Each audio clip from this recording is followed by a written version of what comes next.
Welcome to Barnesville, Georgia.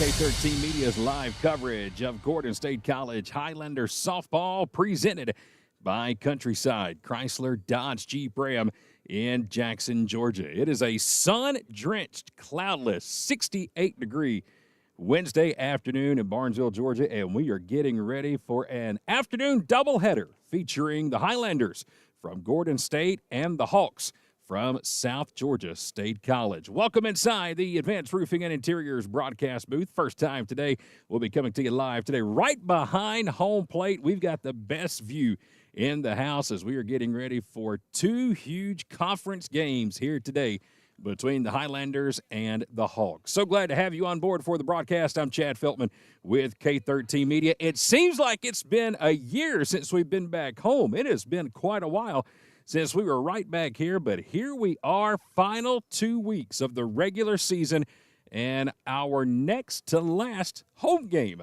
of the regular season. So we've got two of them here today. Second time this season, we will square up against the Hawks from South Georgia State College. Glad to have you here with us. First pitch is scheduled to come up at 3 p.m., which is 8 minutes from right now, and probably won't be too far off of that starting time. Again, first time here, and I know it's been at least 2 or 3 weeks since our last broadcast here, but today we got another conference doubleheader as the Highlanders have taken the field, and they are swapping their pregame ceremonies right now with the Hawks from South Georgia. And there you can see the two head coaches meeting at home plate right now. Coach Jeff Ellis, he is in the white on the left in his 4th season here with South Georgia State, and on the right in her 26th campaign as the head coach for the Highlanders, it is Coach Allie Hatterman. And there are the Highlanders in white and blue. There are the Hawks in the burgundy and gray.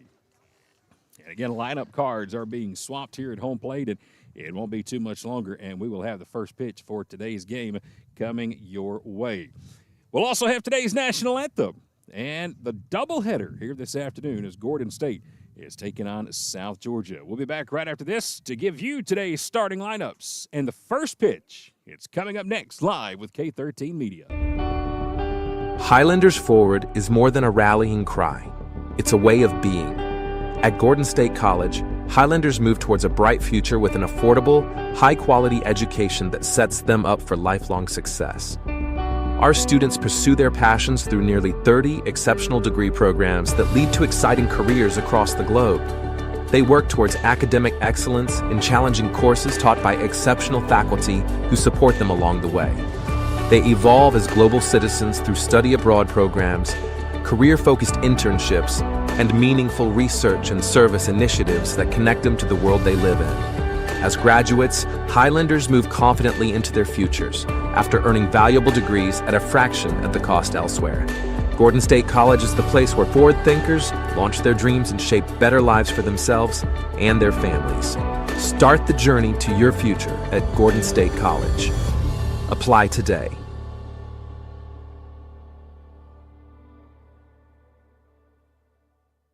How does Countryside Chrysler Dodge Jeep Ram in Jackson sell more vehicles than any other dealership in the area? It's simple. We have the most inventory. Regardless if you're looking for a new Chrysler, Dodge, Jeep, or Ram, or a high-quality, low-mileage pre-owned vehicle, we've got something for everybody. Be sure to check out our huge online inventory at countrysideautomotive.com, and let's make 2025 the time to find your new ride at Countryside.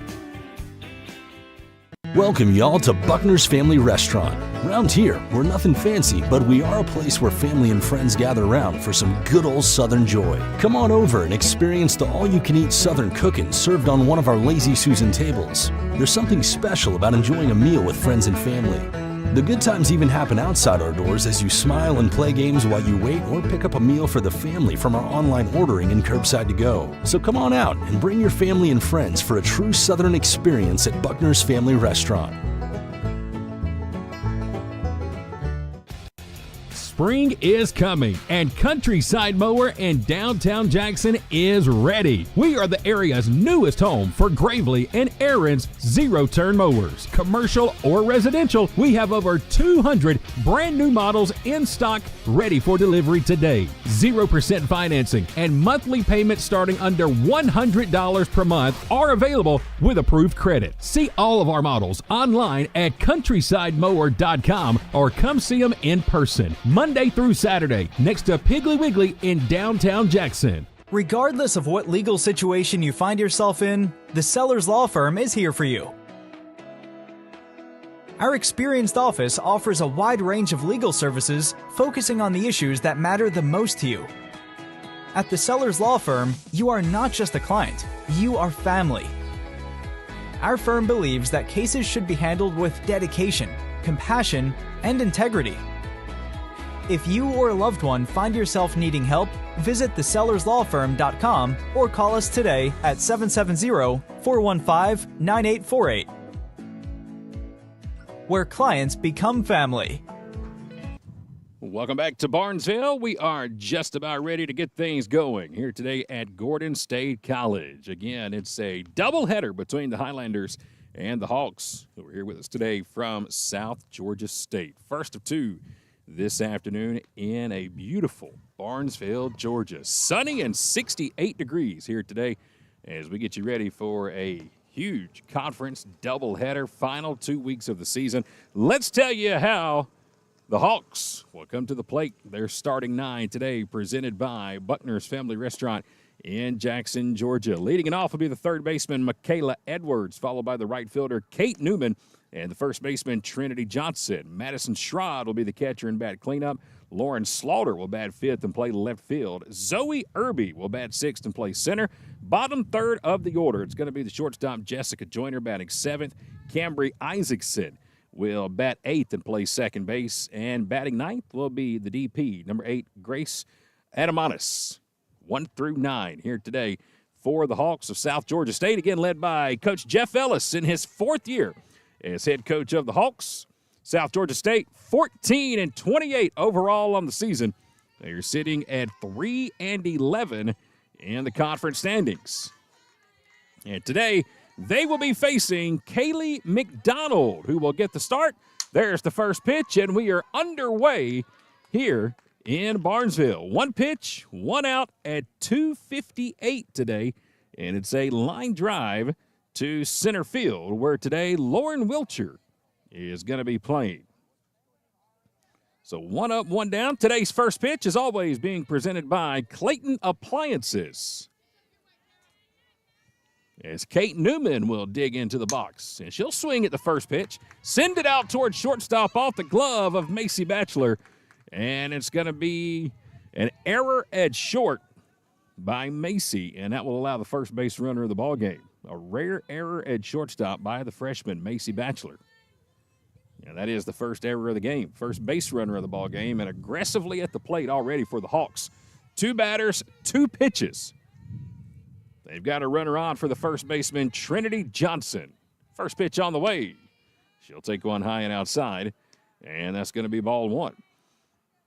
Again today, Hawks are facing Kaylee McDonald.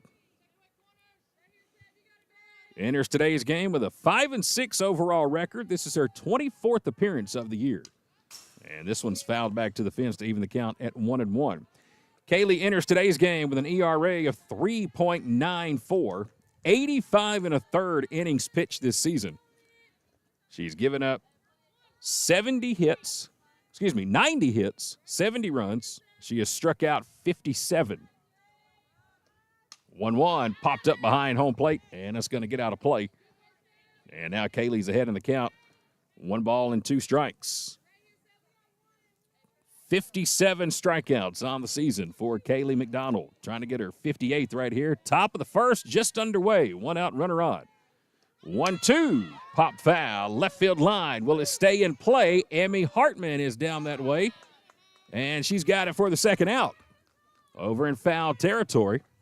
So Johnson will fly out, and that's the second out here in the top of the first inning. Just underway, game number 1. Afternoon doubleheader here today in Barnesville between the Hawks and the Highlanders. Glad to have you on the broadcast. Madison Schrod, the catcher, will dig in now. 2 outs, runner at first. McDonald's ready. First pitch. Runner goes. Throw down to second is, let's see what the call is going to be. Looks like it's going to be a little off the mark, a little late. And it'll get down as a stolen base for Kate Newman. So now the Hawks with a runner in scoring position against South Georgia, 14-28 overall on the year. Conference record, 3 wins and 11 losses on the season. Your conference standings right now, Georgia Military leading the way at 13-1. Gordon State sitting at 11-3. Georgia Highlands 10-4. East Georgia State at 5-9. And South Georgia State 3-11. Andrew College in the basement right now. They are 0-14 on the season. Yeah, now it looks like Coach Allie Hatterman is going to go out and have a word with the shortstop, Macy Batchelor, who got slid into on that stolen base attempt. We saw that happen earlier this year. And Macy got hurt on her wrist. Tough position down there to play it short. And again, that ball from the catcher, Abby Havard, was right in the glove where Newman was coming in to slide, and looks like she may have got a piece of Macy's arm or her wrist. While Coach Allie is out to have a word with her shortstop, let's give you today's defensive starters for Gordon State out in left field here today. Riley Haley is going to be there. In center field today, it's Lauren Wilcher, and McKenna Cole is over in right. Emmy Hartman is at third. Macy Batchelor is at shortstop. Kara Bishop's at second. Faith Southern is over at first base. Behind the plate is Abby Havard. And again, doing the pitching here today is Kaylee McDonald, and it looks like we're going to have a defensive change.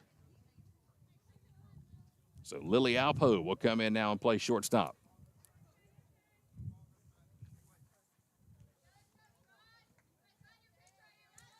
As Madison Schrod is at the plate with a 1-0 count. Top of the first inning, just underway. Runner at second, 2 outs.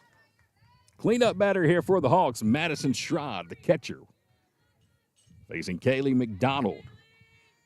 McDonald's ready with a 1-0 and fires a strike at the bell to even the count at 1-1. Again, sunny and 68, supposed to get up to about 73 for the high today. Very windy day here at the ballpark. You'll hear the wind gust in the background on the headsets throughout the ball game. 1-1 is upstairs, and then I'll bring the count to 2 balls and a strike.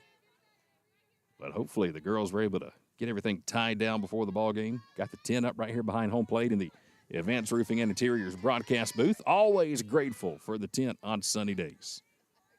Here's the 2-1 from Kaylee. That one missed outside, and now it's 3-1. Madison Schrod, the catcher, is at the plate.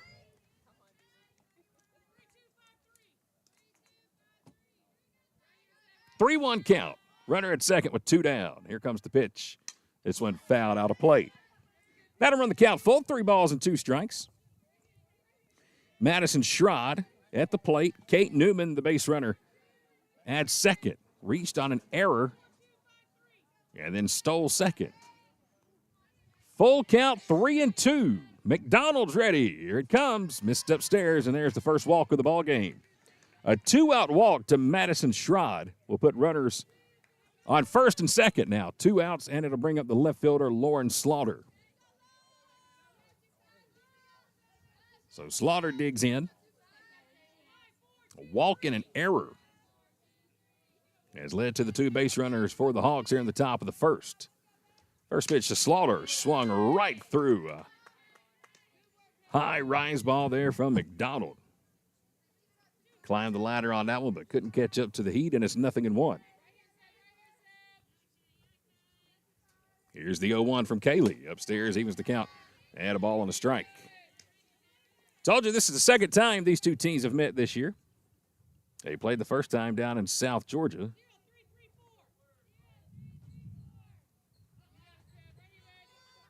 Here's the 1-1. Missed outside. 2 balls and a strike. That was back on Saturday March 22nd. Gordon State won both of those games, 7-1 in game 1, and then 20-3 in game 2. Swing and a miss.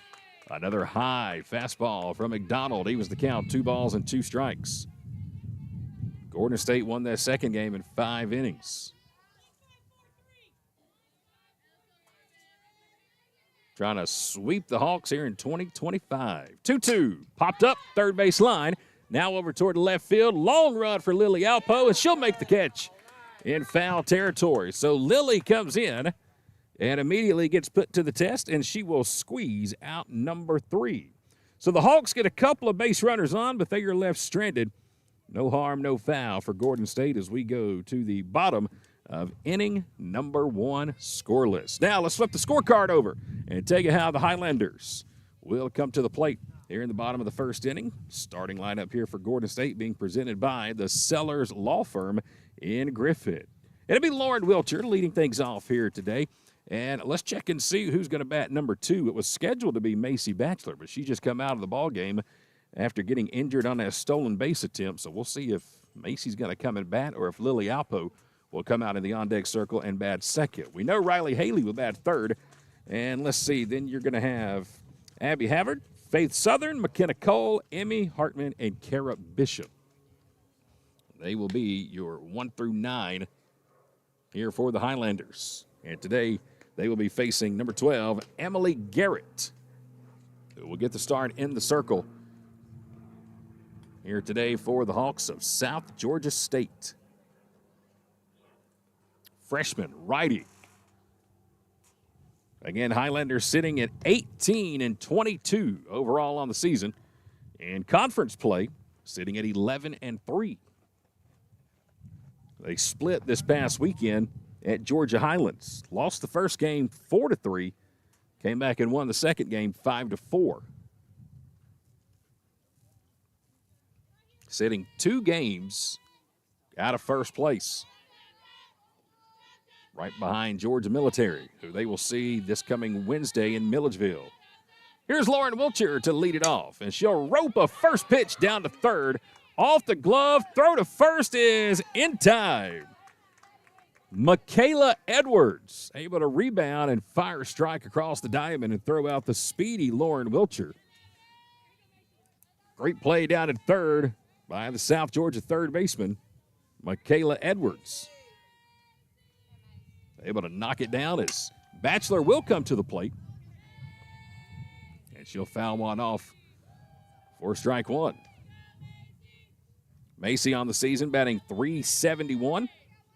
A home run. 28 RBIs. Grounds this one over to third. This time off the glove of Edwards. As she tried to backhand it, Macy with a big turn around first, and she'll get in at second with a stand-up double. Hard hit ground ball back-to-back down to third base. That time Michaela Edwards couldn't glove it. And it rolls out into shallow left field, and Macy Batchelor standing at second now. And it'll bring up Riley Haley, who's batting .358 on the season. A home run and 21 RBIs. Slaps this one foul down the first base line for strike 1. Again, Riley's out in left field here today in game number 1.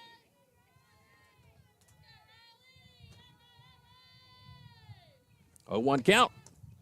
It's downstairs, and that's going to even the count at 1 ball and 1 strike.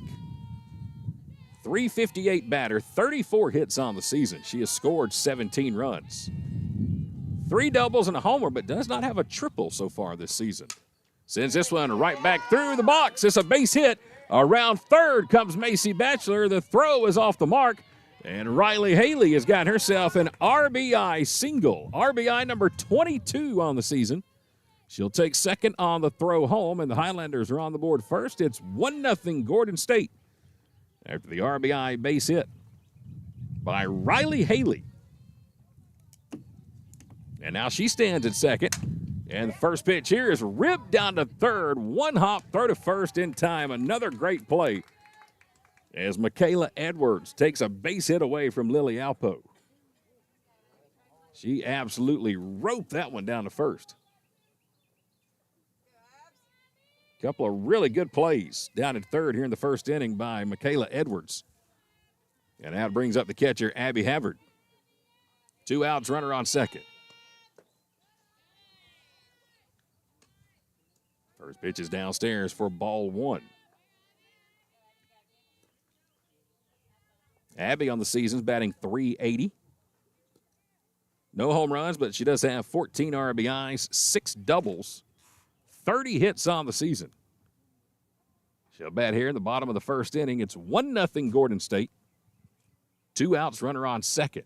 The RBI base hit by Riley Haley, her 22nd RBI of the season, 35th hit. Just reached out and sent one right back where it came from, and it just kind of snuck into center field. Havard batting 5th in the batting order. 1-0 count. Here's the pitch. That one's low and inside, and there's ball 2. Again, Emily Garrett, the starting pitcher here today for the Hawks.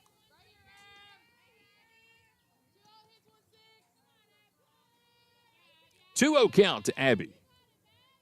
And now Garrett wants to call time and go back through the pitching. Didn't like what she was given at home plate by Madison Schrod, the catcher. Now she likes it. Here's the 2-0. There's low and inside, and there's ball 3. Faith Southern is in the on-deck circle for Gordon State.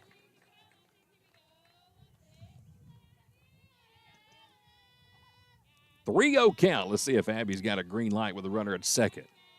Here it comes. She did not, and there's ball 4. Missed off the outside corner. So a 2-out walk. We'll put runners on first and second and bring up the first baseman, Faith Southern. Faith is batting .302 on the season. 3 home runs, 25 RBIs. First pitch is downstairs and outside for ball 1.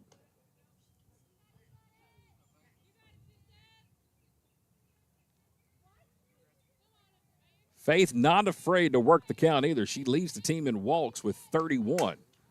Swinging at the 1-0, sends it down the right field line in foul territory, and it's going to fall just out of the reach of the second baseman, Cambry Isaacson.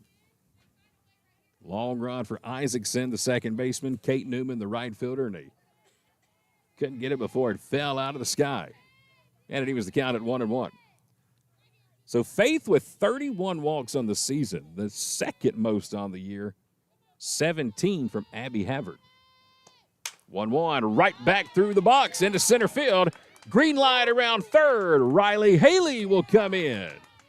And it's a 2-out RBI single off the bat of Faith Southern, her 26th RBI of the year. And it's 2-0 Gordon State here in the first. So a couple of hard-hit balls right back through the box. And it'll bring up McKenna Cole. Takes a first pitch strike. So an RBI single by Faith, an RBI single by Riley. And it's 2-0 Highlanders. 0-1 to Mack, hits the plate, bounces off the catcher Schrod, and both runners will advance.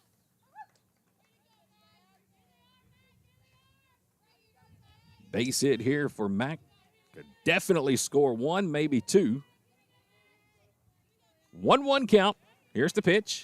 This one head out towards shallow right field, and it'll be caught easily by Kate Newman, and she'll put it away for out number 3. But the Highlanders come to the plate and score first. 2 in the bottom of inning number 1, and Gordon State on top early here in game 1. It's 2-0 Highlanders as we go to the top of inning number 2.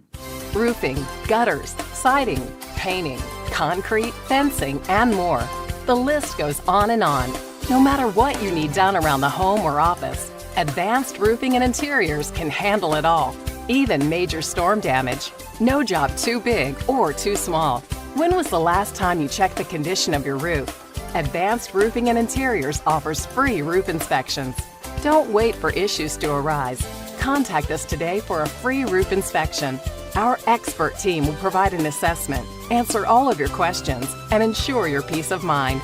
Be sure to visit our Facebook page to see recently completed projects and read real customer reviews from real customers. Advanced Roofing and Interiors is locally owned and operated, licensed and insured, and works with all insurance companies. Visit us online at advancedroofingandinteriors.com to learn more and to see all services we offer.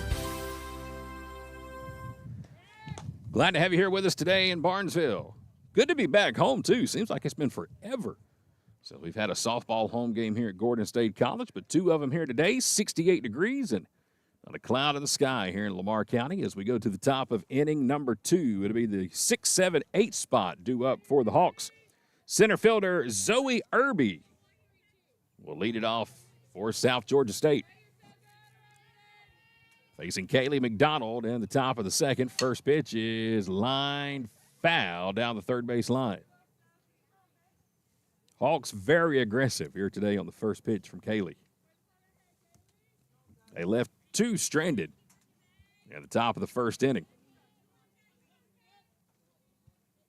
Macy Batchelor back out at shortstop after coming out at the top of the first. Here comes the 0-1. This one a swing and a miss in the dirt. Kaylee took a lot off of that one. And she's quickly ahead 0-2. If you're just tuning in, stolen base attempt down at second. Macy was slid into. Had to come out of the ball game at shortstop. Lily Alpo replaced her defensively, but now Macy's back out there at short. 0-2. Here it comes. Low and outside, and there's ball 1. Zoe Irby, the center fielder. Jessica Joyner, the shortstop, is on deck. And in the hole, the second baseman, Cambry Isaacson. If any of those 3 can reach, it'll be Gracie Adonimus. Bottom of the order here for the Hawks. The 1-2 upstairs, and it's 2-2.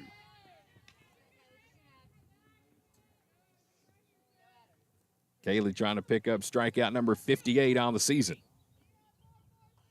She's got a 2-2 count. Here's the wind and the pitch, and she does just that. Strikeout number 1 of the ballgame for Kaylee McDonald, as Zoe Irby will go down swinging for out number 1. So 1 up, 1 down, and it'll bring up the shortstop, Jessica Joyner. Jessica's batting 7th in the order here today for the Hawks. Nobody on, 1 out in the top of the second. Kaylee ready with the first pitch. Fires a strike at the knees, and it's 0-1. Right on the inner half of the plate. May have missed her target on that one as she was patting her chest on the way back to the rubbers if she was saying, my bad, I missed my spot. Here's the 0-1. Check swing, but it's upstairs for a ball. Never a bad thing, I guess, when you miss your spot and you still get a strike called in your favor. 1-1 count to Joyner. Nobody on, 1 down, top of the second. Here's the pitch. That one hops the plate. Highlanders here today. Next game, another big showdown Wednesday. They'll be in Milledgeville. Rematch with Georgia Military. 4 p.m. and 6 p.m. Wednesday night. 2-0, it's popped up. First base line, and it's out of play. And it's going to even the count at 2-2. Georgia Military came here and handled us pretty good in the first game. Second game was a tight one. They won it late. And right now they sit number 1 in the conference standings. 2-2 from Kaylee. This one hit out toward left field. Riley Haley got to track it back to the fence. She'll quickly get it in, but it's going to be a 1-out double off the bat of Jessica Joyner as she got out in front of that one. And that is the first base hit of the ball game for the Hawks. A 1-out double by the shortstop Joyner. And now she'll stand at second for the second baseman, Cambry Isaacson. Isaacson batting 8th in the order. 2-0 ball game, top of the second, 1 out.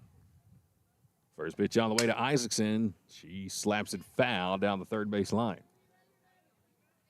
Again, it's Faith Southern over at first. Kara Bishop is at second. Macy Batchelor at short. Emmy Hartman at third.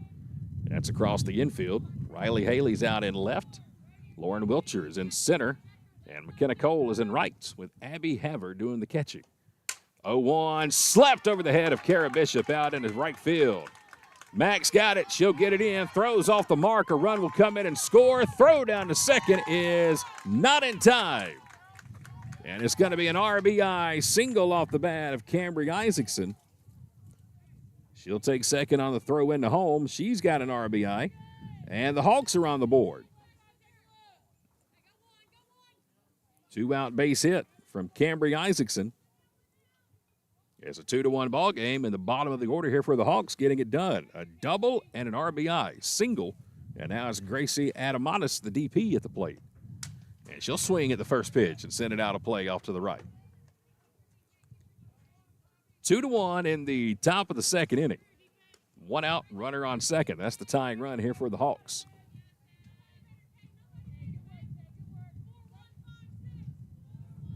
Grace Adamanis. Here comes the 0-1. Chopper to third on 2 hops. Amy's got it, looks the runner to second, but now the runner takes off to third. Second out of the inning as Amy Hartman will throw out Adamanis. 5-3 on the putout. Isaacson will advance from second to third. And you won't see it in the box score or anything, but it's a big reason why to hit the cutoff on the throwback in. That ball that came into home allowed Isaacson to go from first to second. And now a slapper back to the pitcher. Throw to first is in time, and that'll do it here for the Hawks in the top of the second inning. They'll strand one, but they get one. Cut the lead in half. We go to the bottom of inning number 2 here in game number 1. It is a 2-1 lead. Gordon State on top early. Going through a divorce, dealing with custody disputes, or seeking an adoption can take you through a roller coaster of emotions. That's why you need a lawyer that understands family, cares about clients, and knows how to get you through the process. At the Sellers Law Firm, we believe that cases should be handled with dedication, compassion, and integrity. Every case for every client. Our team is here to help you even when you feel like there is nowhere to turn. When you walk through our doors, our goal is to make sure you leave in a better position than when you entered. Give the Sellers Law Firm a call today, where clients become family.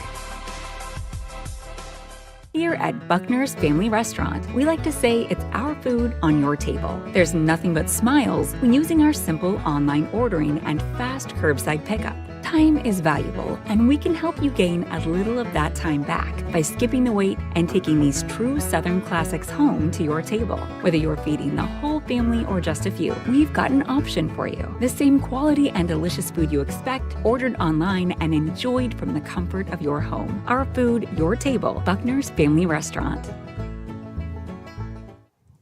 Highlanders coming to the plate here in the bottom of the second inning. Going to be the 8-9-1 spots due up for Gordon State. Amy Hartman, Kara Bishop, then back to the top of the order with Lauren Wilcher. Hartman at the very front of the box. Slaps a first pitch foul off to the right for strike one. Amy Hartman on the season batting .274. 11 RBIs. 4 doubles, a triple, 26 base hits. 0-1 missed upstairs, and it evens the count at a ball and a strike. Again, it's Hartman, Bishop, Wilcher. Bottom of the second inning, 2-1 ball game. Gordon State got 2 in their first at bat. Here's the 1-1. This one hit off her fist right over toward first into the sun, but an easy play for Trinity Johnson to make for out number 1. Back in the first inning, Faith Southern and Riley Haley both had RBI singles right back through the middle of the infield. And now we're at the bottom of the order with Kara Bishop. First pitch is upstairs for ball 1. Speaking of Kara, today in between games, going to be joined by Kara and Lily Alpo for our next installment of One-on-One with the Highlanders. As Bishop will take a strike inside. Wait until you hear Kara's favorite sandwich. It is the weirdest sandwich combination I've ever heard in my life.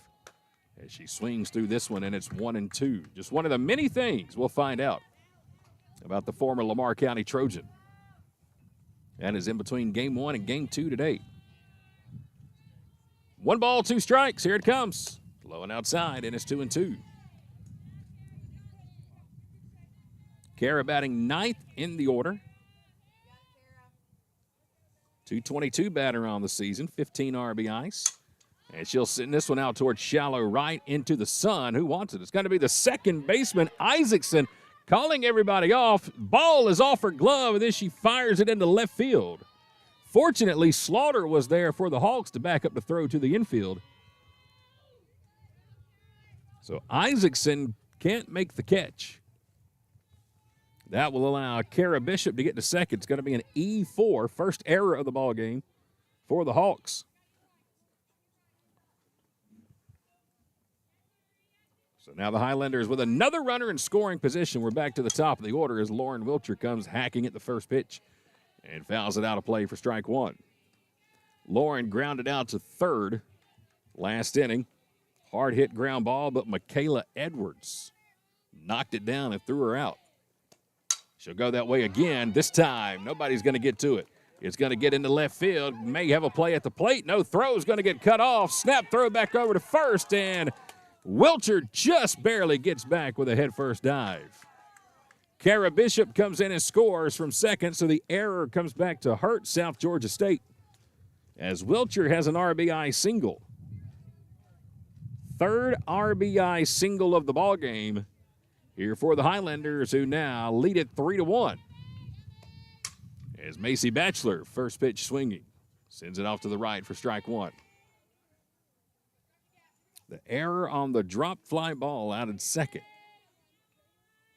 allows Bishop to get to second and come around to score the third run of the game.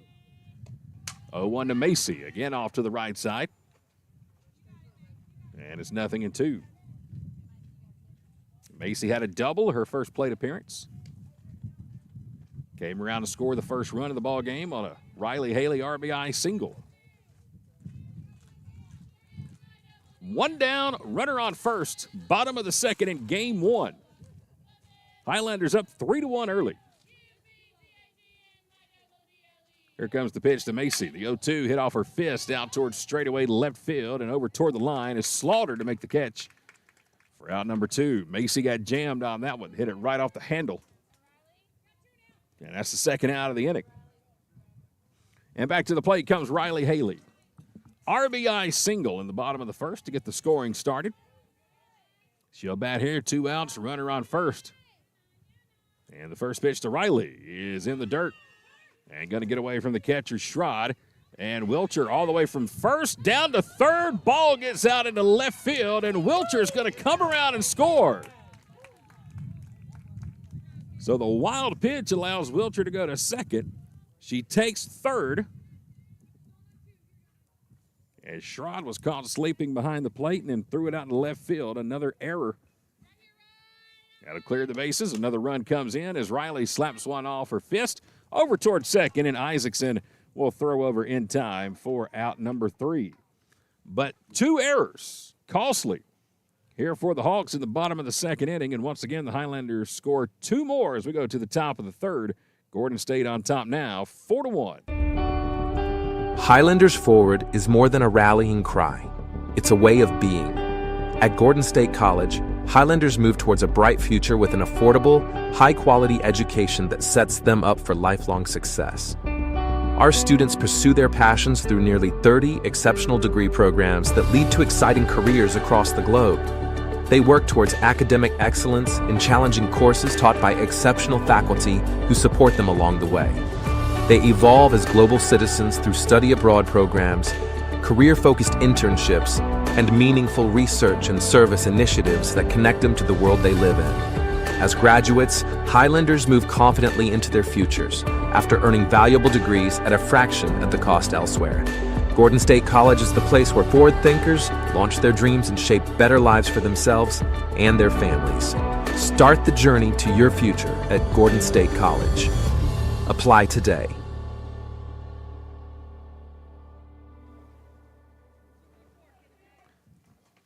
Top of the third inning here in Barnesville. 4-1, Highlanders on top. Kayla McDonald back out to pitch for Gordon State.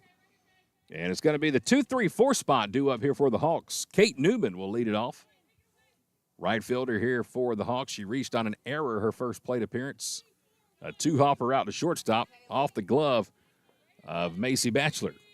She was stranded in the first inning. She shows bunt, pops it up, first base line, and it's going to get down for foul ball, strike one. Kate Newman, Trinity Johnson, and the catcher Madison Schrod. First three due up here for the Hawks. 2 hits so far off of Kaylee McDonald, a double and a single. 1 strikeout and 1 walk her first time through the order. Here comes the 0-1. This one sit down the left field line. Foul territory off the glove of Riley Haley. Long, long run, but it just hit off the end of her glove.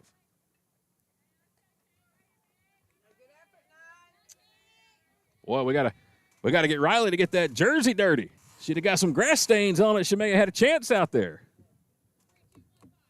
Right off the tip of her glove. Strike 2. Kaylee's ready. Here's the 0-2 pitch upstairs, and there's ball 1.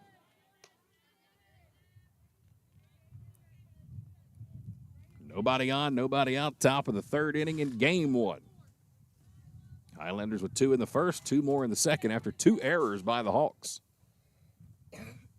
1-2 count. Kaylee's ready. Here it comes. It's downstairs, and there's ball 2 to even it up. Game 2 scheduled to get started today around 5 p.m.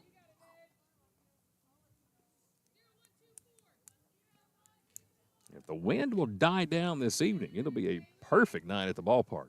Here's the 2-2. Slow roller out toward Macy. This time she's got it. Throw to first in plenty of time. And this time she gets her revenge on Newman. And she'll throw her out by a step for the first out here in the top of inning number 3.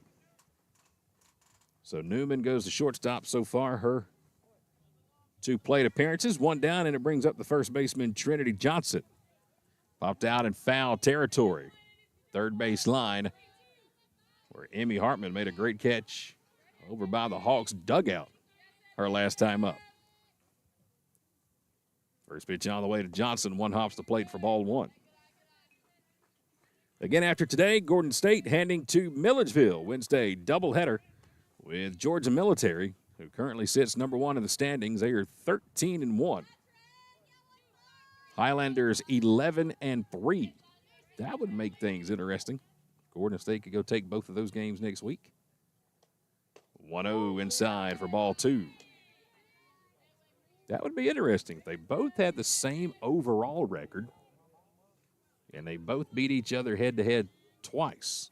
Have to get with Coach Hatterman and figure out the tiebreaker. Of course, that's a lot of ifs and all that good stuff.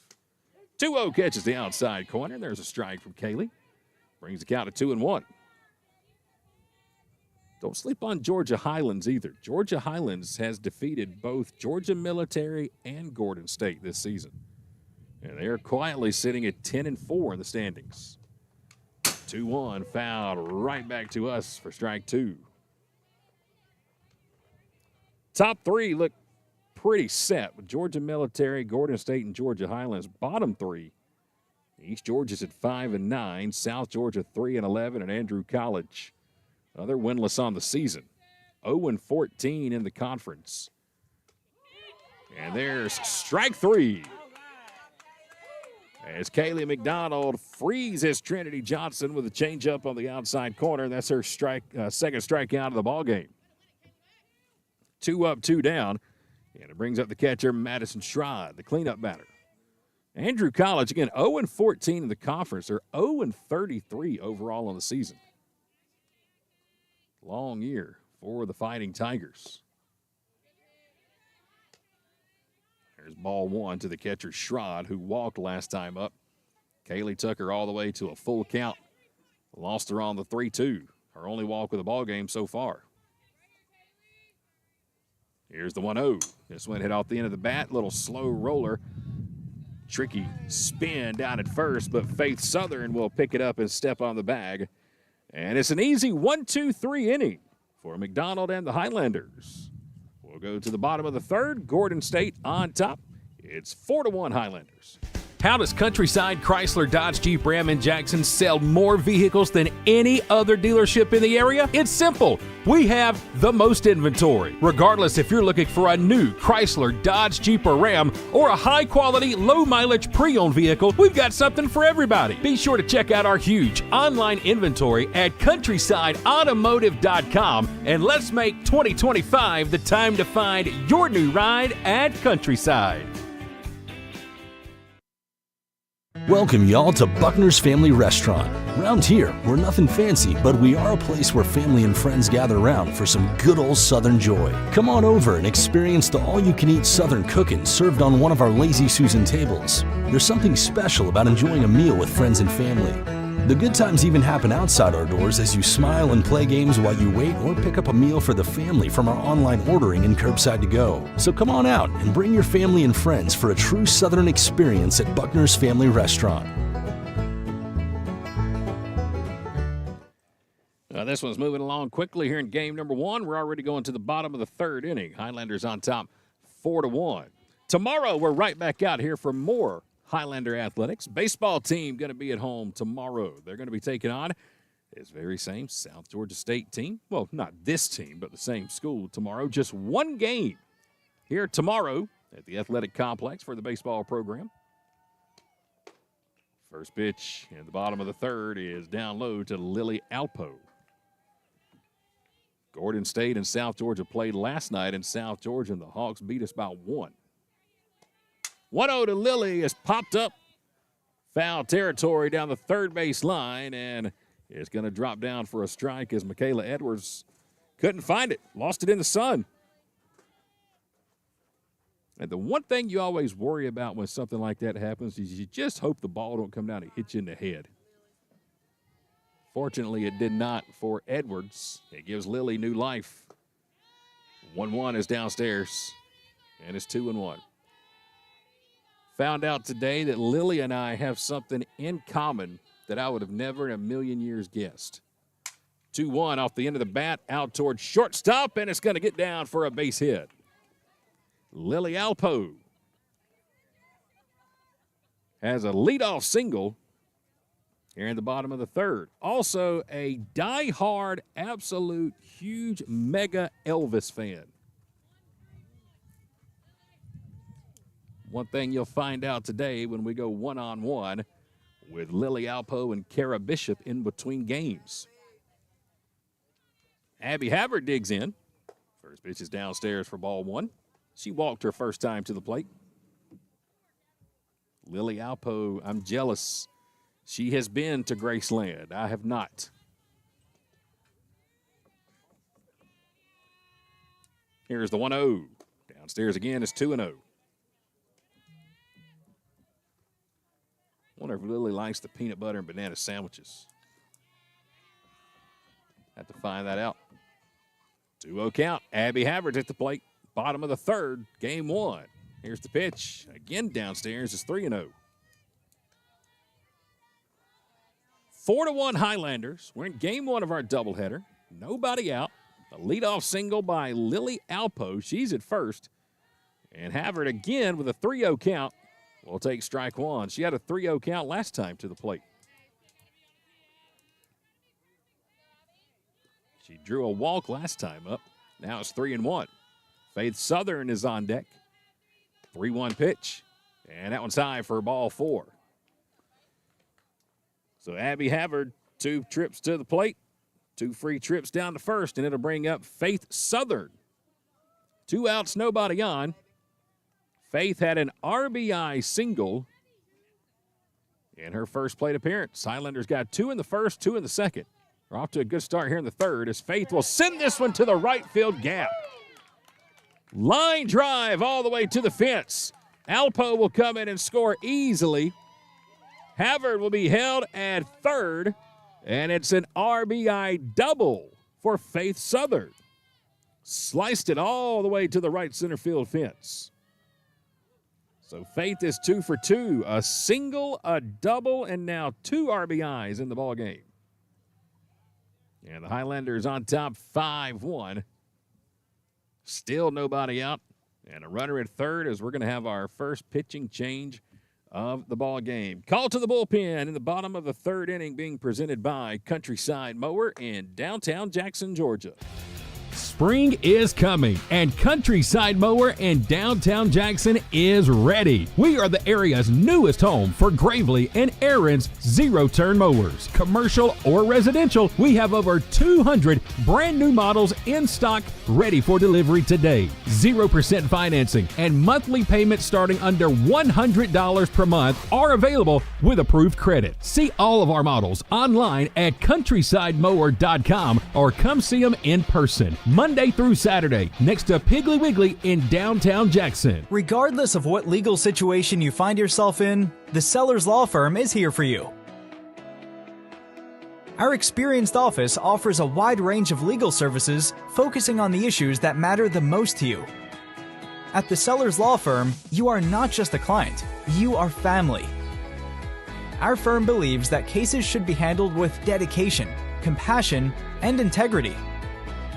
If you or a loved one find yourself needing help, visit thesellerslawfirm.com or call us today at 770-415-9848.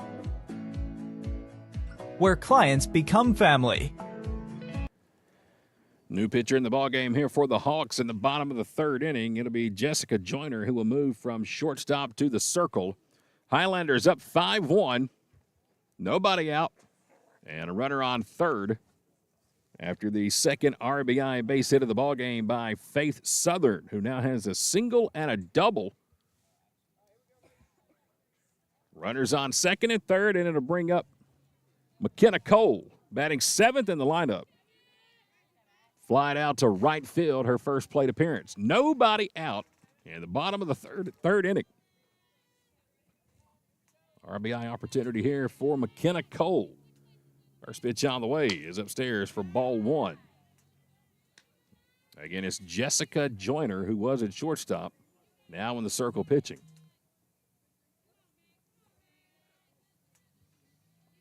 1-0 count to McKenna Cole. Here's the pitch.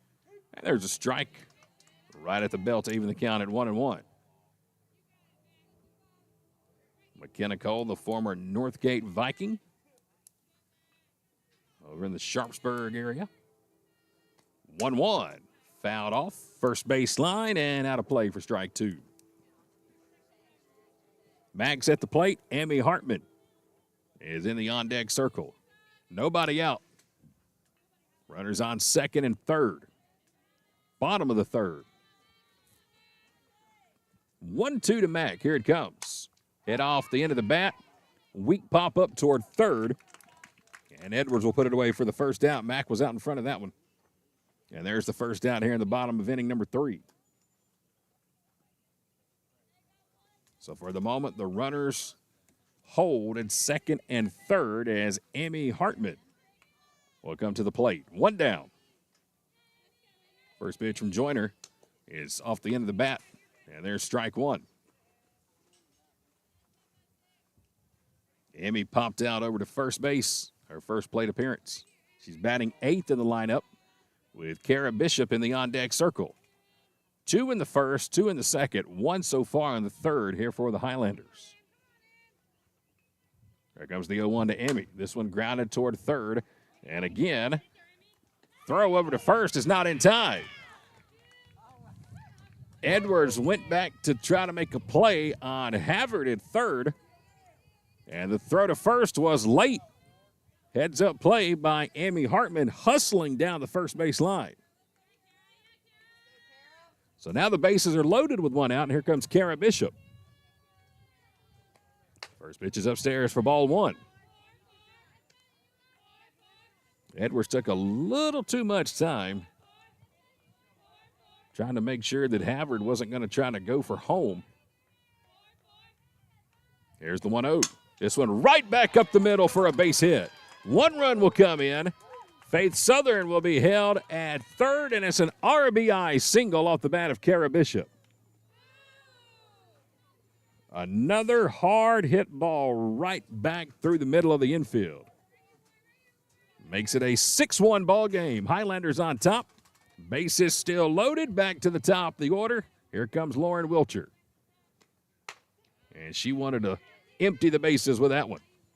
Swung on and missed for strike one. Lauren's 1 for 2 in the ball game, a ground out to third. She also had an RBI single her last plate appearance. Here's the 0-1. Hit off the end of the bat, right towards shortstop, and an easy catch for out number 2.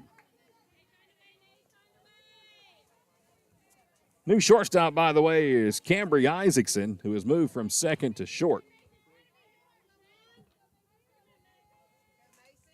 So 2 down, base is still loaded for Macy Batchelor. First pitch to Macy.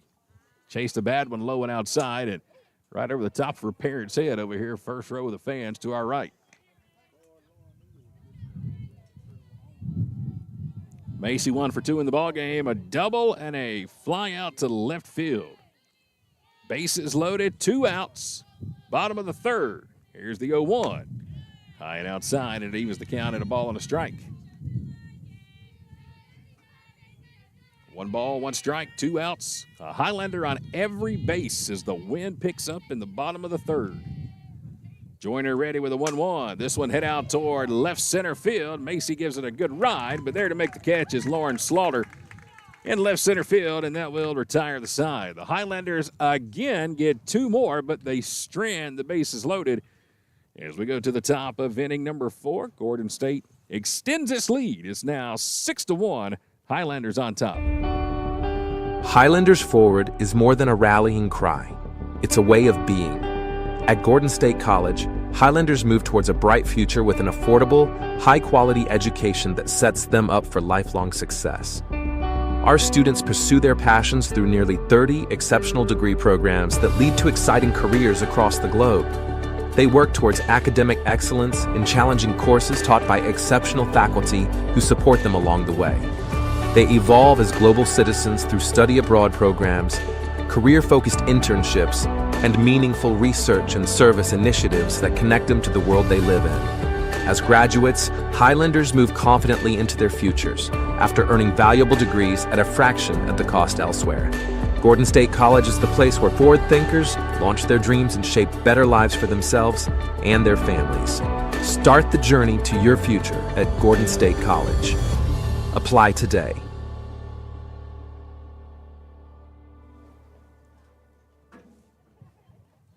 Top of the 4th inning in game number 1. Highlanders on top 6-1. As the Hogs will come to the plate. Near the top of inning number 4 is going to be the 5, 6, 7 spots due up. It'll be Lauren Slaughter, Zoe Irby, and Jessica Joyner. 5, 6, 7 facing Kaylee McDonald. Slaughter popped up to shortstop her first plate appearance. First pitch here is outside, ball 1 from Kaylee.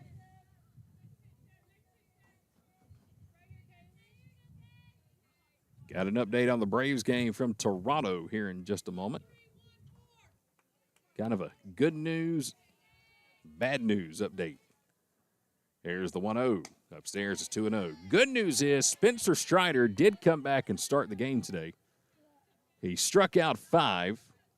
He picked up his 500th career strikeout. That's the good news. Here's the 2-0. Upstairs is 3-0. Bad news is Braves are getting shut out 3-0 in the top of the 9th. So Strider comes back. First time he's pitched in over a year. But offense falls asleep in Toronto. 3-0. And there's a strike to make it 3-1.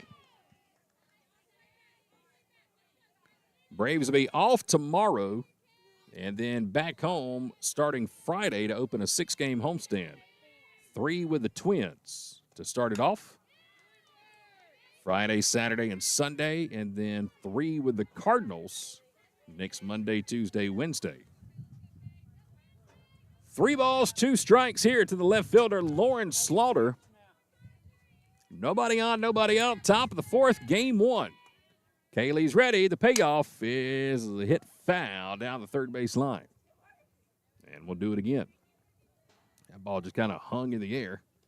Amy Hartman gave it chase, but couldn't quite get there in time. 6-1 Gordon State. Deuces wild today for the Highlanders. 2 in the first, 2 in the second, 2 in the third. Another 3-2 from Kaylee. Popped up on the infield. Who wants it? Looks like it's going to be Emmy Hartman who will call off Havard in foul territory. And a tough catch by Emmy. But she's able to make it for the first out as that ball was heading back toward third. She almost overran it. So there's the first out here in the top of the fourth inning, and it brings up the center fielder, Zoe Irby, who struck out. Her first plate appearance. 1 of 2 strikeouts so far today for Kaylee McDonald.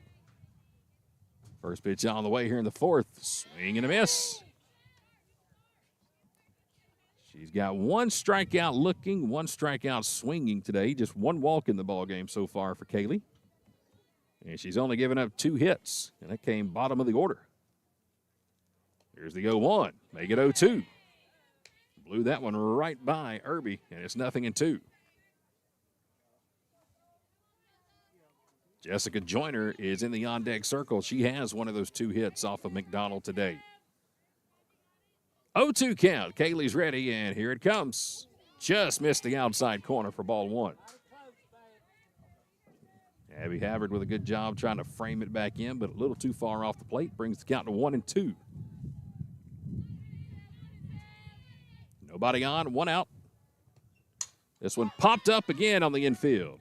Over towards second. Kara Bishop chases it in and battles the wind and puts it away for the second out.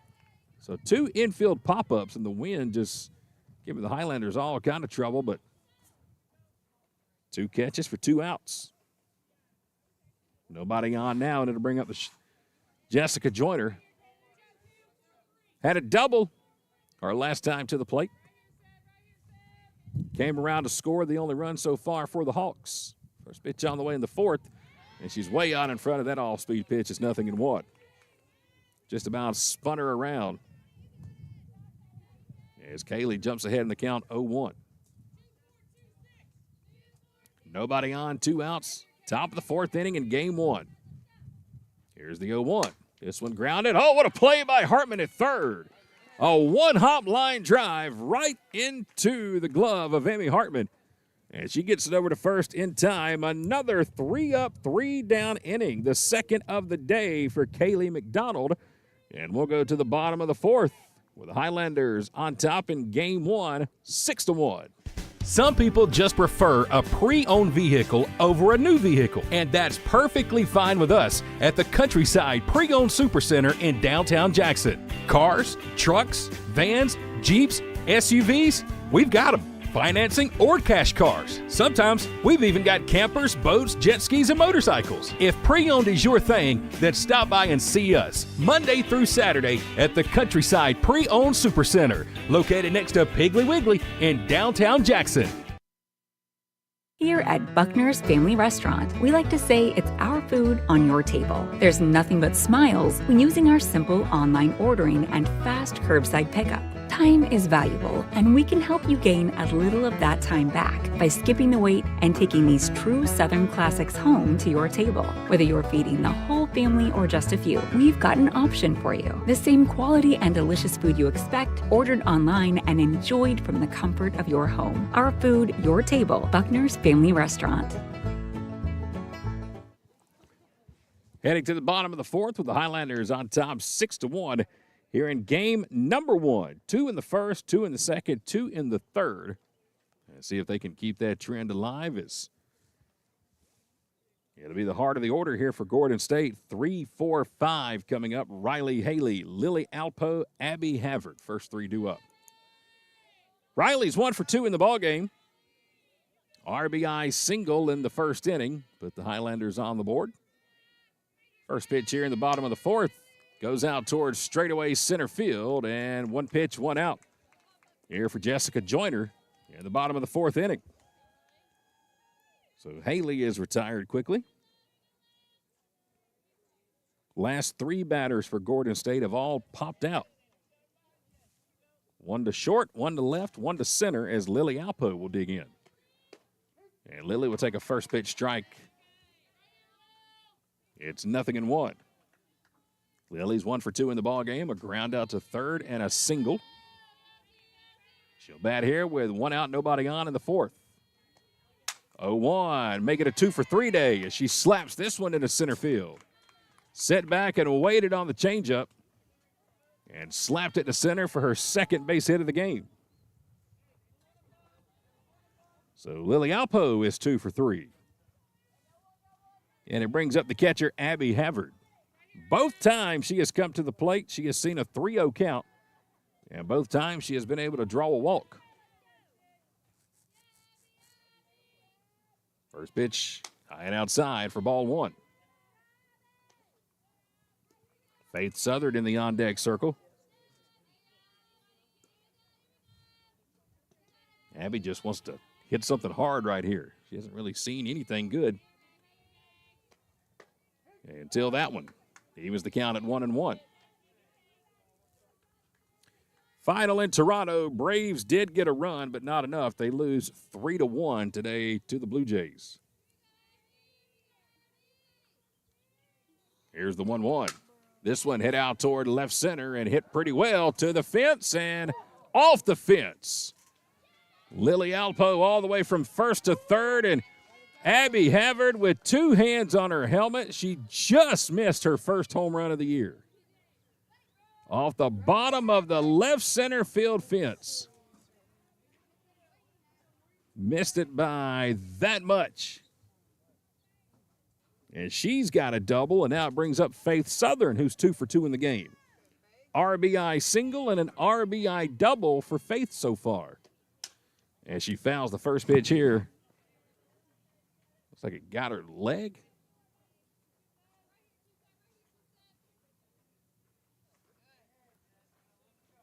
Runners on second and third with 1 out. Bottom of the 4th inning.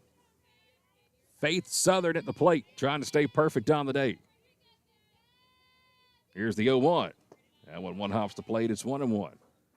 Also trying to put her name in the hat for the Player of the Game Award presented by Mama's Kitchen here in Barnesville. Player of the game today will get a free meal to Mama's Kitchen. Here's the 1-1. Upstairs is 2-1. A free meal, compliments of Thomas and Angie Wellbrook here in Mama's Kitchen in Barnesville. Faith with a base hit right here. Quite possibly could lock that up. 2-1 count. Here it comes. And just about hit her is 3-1. Again, Jessica Joyner, the pitcher out here for South Georgia. She came in relief last inning after Emily Garrett got the start. Hitters count 3-1 for Faith Southern. Joyner's ready. Here it comes. Hit out toward shallow left in no man's land. It's going to fall. 1 run will come in. Here comes Havard around third. She'll come in and score. Faith Southern with a bloop hit just in the shallow grass of left field. Drives in 2 more runs. A 4 RBI day for Faith Southern. She is 3 for 3. 4 RBIs on the day for the Highlander first baseman. It's now 8-1 Gordon State. And here's McKenna Cole. Takes a first pitch strike. 8-1 Gordon State. Mack looking for her first hit of the ball game. A couple of pop-outs so far today. And here's the 0-1. Low and inside. There's ball 1.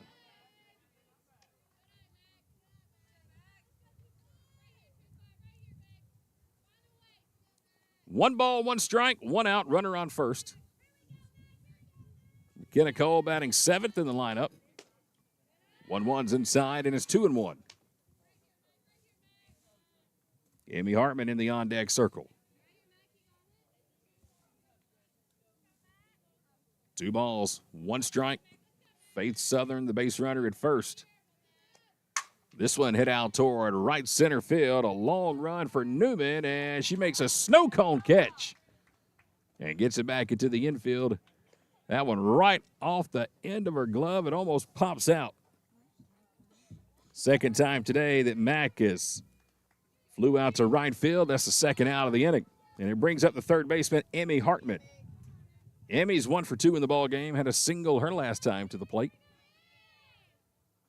First pitch here, right off her fist. Over to third. Throw to first is in plenty of time from Michaela Edwards. But just like they've done every inning so far, 2 more on the board for Gordon State. A 2-run single, a bloop hit off the bat of Faith Southern, who now has 4 RBIs in the ballgame, leads us to the top of the 5th inning with the Highlanders on top in Game 1. It is 8-1 Gordon State. Roofing, gutters, siding, painting, concrete, fencing, and more. The list goes on and on. No matter what you need done around the home or office, Advanced Roofing and Interiors can handle it all, even major storm damage. No job too big or too small. When was the last time you checked the condition of your roof? Advanced Roofing and Interiors offers free roof inspections. Don't wait for issues to arise. Contact us today for a free roof inspection. Our expert team will provide an assessment, answer all of your questions, and ensure your peace of mind. Be sure to visit our Facebook page to see recently completed projects and read real customer reviews from real customers. Advanced Roofing and Interiors is locally owned and operated, licensed and insured, and works with all insurance companies. Visit us online at advancedroofingandinteriors.com to learn more and to see all services we offer. Top of the 5th inning, all Highlanders so far in game number 1. Gordon State leading South Georgia State 8-1 as we go to the top of the 5th inning. Should be the 8-9-1 spot due up here for the Hawks. Cambry Isaacson, who started at second, now playing at shortstop, will lead things off. She had an RBI single her first time up. Drove in Jessica Joyner, so far the only run of the ballgame for the Hawks. That came back in the 2nd inning. First pitch here from Kaylee McDonald is upstairs for ball 1.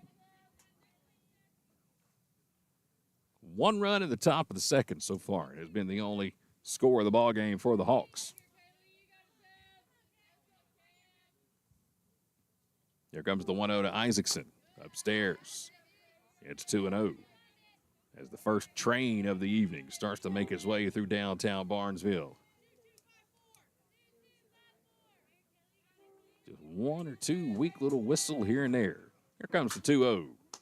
That one's upstairs, and it's 3-0. Normally when you hear that little weak whistle like that, the train's coming to a stop and probably going to block all kind of traffic on Main Street.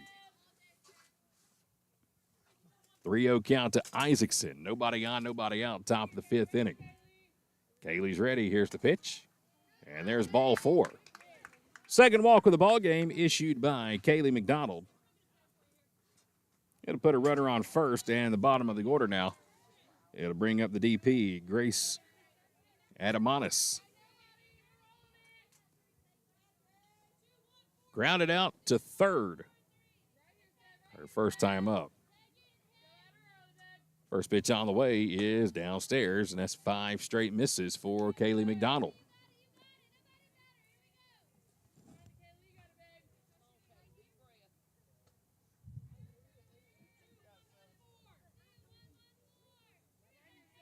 One 1-0 count, bottom of the order, the number 9 spot for Adamanis. Here's the 1-0. There's a strike. Evens the count at 1-1. Leadoff batter, Michaela Edwards in the on-deck circle. Highlanders up 8-1, top of the 5th. Here's the 1-1 from Kaylee. This one again hit out toward left field. Third base hit of the ball game for the Hawks. And it comes from the number 9 spot in the batting order, Grace Adamanis. A single to left. And it's been the bottom third of the order. Joyner, Isaacson, and Adamanis, who have gotten all the damage done. A double, an RBI single, and now a single here in the 5th. Back to the top of the order for the third baseman, Michaela Edwards. And she takes a first pitch strike outside. She's 0 for 2 in the ballgame. As a matter of fact, the only 3 hits of the game for the Hawks have come from the 7, 8, 9 batters. Joyner, Isaacson, and Adamanis each have a base hit. 1 through 6, nothing so far. As now Edwards shows bunt and pulls back Pitch was high, and he was the count at 1-1. Nobody down. Top of the fifth inning in game one. Kaylee's ready. 1-1. Pop foul. First base line. And it's going to get out of play for strike two. Michaela Edwards lined out to center field. And then a weak tapper back to the pitcher. So far in her only 2 plate appearances from the leadoff spot. Made a couple of really nice plays down at third defensively today. 1-2 count. Kaylee trying to pick up strikeout number 3. She'll rock and fire. And Edwards stays alive as she fouls it off her fist. Isaacson, the base runner, at second. Adamanis, the base runner, at first.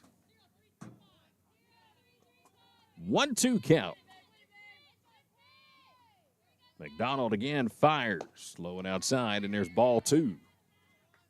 Evens the count, 2 balls, 2 strikes. Gorgeous, sunny, 70-degree afternoon here in Barnesville, Georgia.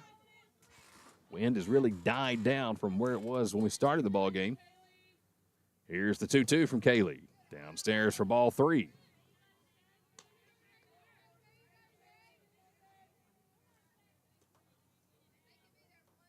Looking down toward the Highlander dugout, see if any action taking place. Nobody in the bullpen warming up. 3-2, the payoff pitch. This one hit out toward right field into the sun, and McKenna Cole makes the catch. Runner will tag from second to third, and now from first to second, off the glove of Macy Batchelor.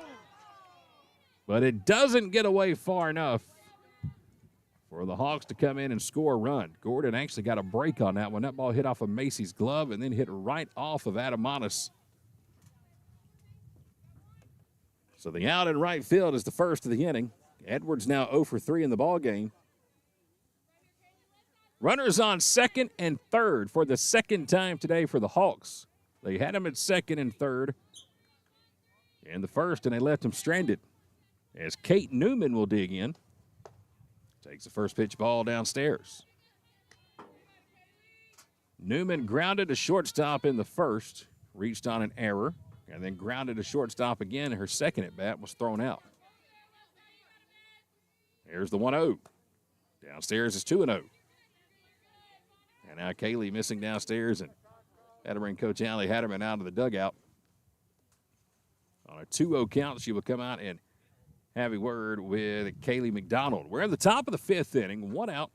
Runners on second and third here for the Hawks. They've only gotten 1 run so far. That came in the top of inning number 2. It was an RBI single off the bat of the second baseman, Cambry Isaacson. And again, it's been the bottom third of the order today for the Hawks. 7, 8, 9 spot. Double, RBI single, and single for Joyner, Isaacson, and Adamanis. But they are threatening here in the top of the fifth inning. 8-1 ball game, game 1 of our doubleheader. 2-0 count, runners on second and third here for the Hawks. And again, it's Kate Newman at the plate. She's gone to shortstop both plate appearances today. McDonald stays in. Here comes the 2-0. And there's a strike to bring the count 2-1.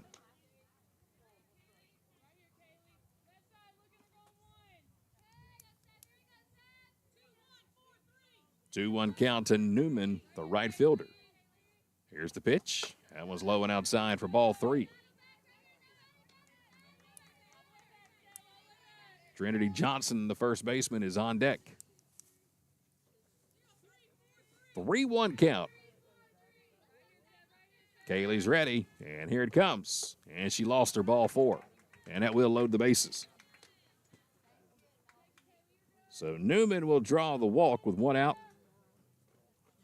And that loads the bases here for the Hawks, and it brings up the first baseman, Trinity Johnson, who's 0 for 2 in the ballgame. Fly down in foul territory over to third, struck out looking. 1 out, bases loaded here for the Hawks, top of the fifth inning. First pitch on the way. Strike right down the middle. It's 0-1. Johnson was taking all the way. Kaylee McDonald trying to put the fire out for the Hawks here at the top of the fifth. Here's the 0-1. Fouled back to the fence. It's 0-2.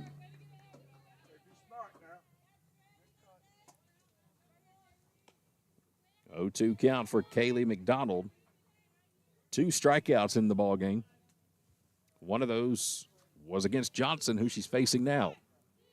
Struck her out looking on a changeup last time. 0-2 goes upstairs, and there's ball 1.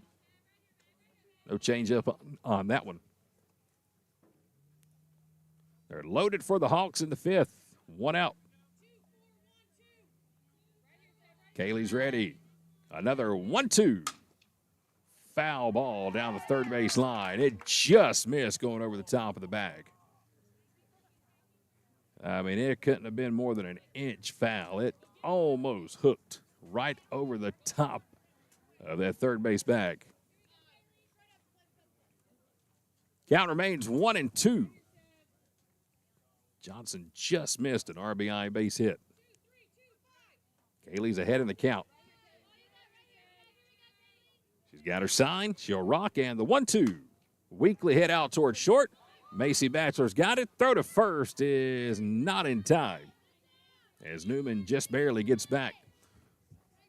A weak fly ball to short. And Macy puts it away for the second out. And now the Highlanders 1 out away from getting out of the inning. It'll bring up the catcher, Madison Schrod. First pitch at the knees, a little low for ball 1. Schrod today has walked, and then she grounded out to first base. Hit it right off the end of the bat. It hit the dirt and kind of kicked to the left. Here's the 1-0. Low and outside is 2-0.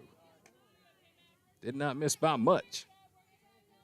Just a little low. And let's see how aggressive Stroud's going to be here. Her team's down 8-1, bases loaded with 2 outs. She was taking all the way, and she took a fastball for a strike. It's 2-1. Top of the fifth inning in game 1. Highlanders up 8-1. Hawks trying to cut into that lead. 2-1 pitch. There's strike 2. That one a little higher, right at the belt, and it evens the count. 2 balls, 2 strikes, 2 outs. Bases loaded. Madison Schrod, the catcher, at the plate. Here's the 2-2. Fouled out of play. She reached and just did get a piece of it to stay alive. McDonald changed speeds and floated a slow one up there to her, and Schrod just did get a piece of it. Trying to fool her and keep her off balance. And we'll do another 2-2. Here it comes, way upstairs, and there's ball 3. Counts full, 3 balls, 2 strikes, 2 outs, bases loaded. Everybody going to be moving on the pitch. Kaylee's ready. The wind and the 3-2. Fouled out of play.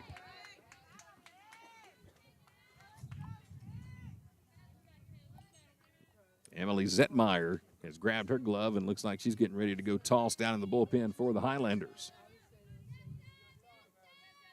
Another 3-2 coming here from Kaylee McDonald.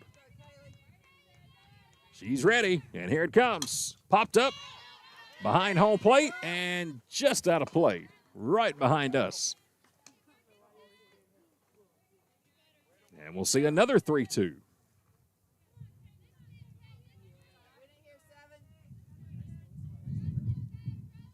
Top of the 5th inning. 8-1 Highlanders in game 1. But the Hawks have the bases loaded with 2 outs.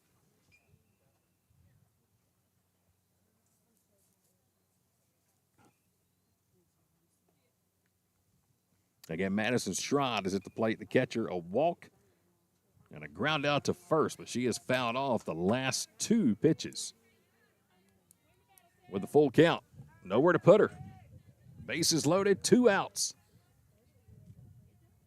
Kaylee will check the wristband.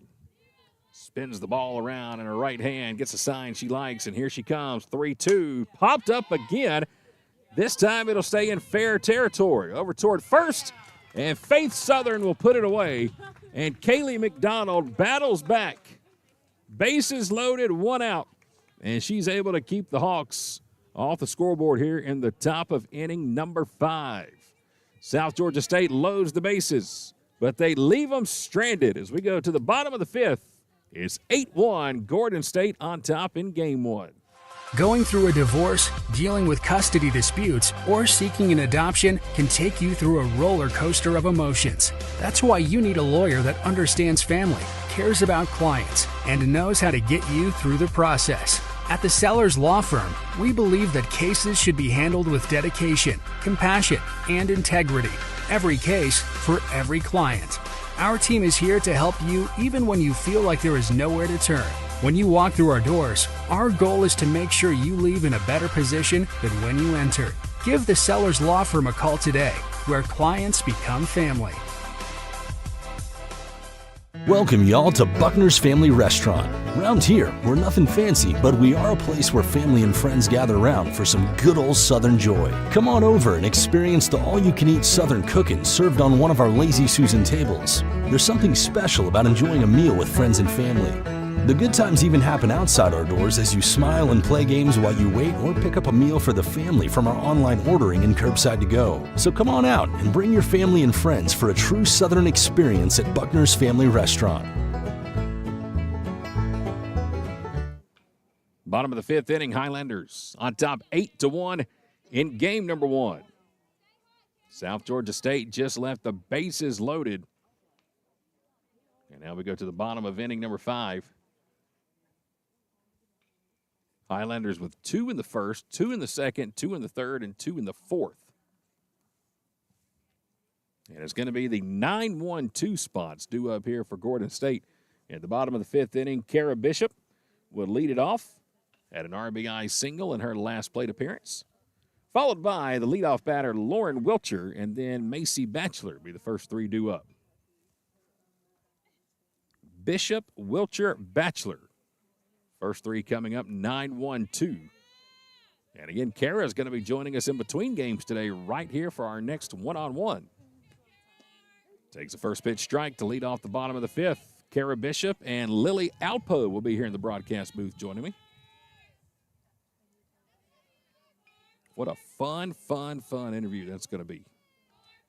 Here's the 0-1. This one hit out toward left center field, and it's going to get down for a base hit. Kara with a big turnaround first, going to have to hustle in the second. She's in there with a hit-first dive. Kara Bishop 2 for 3 in the ballgame. Good hustle around first, and she'll take second on the head-first dive. She's got a double and a single. And now we're back to the top of the order with Lauren Wilcher.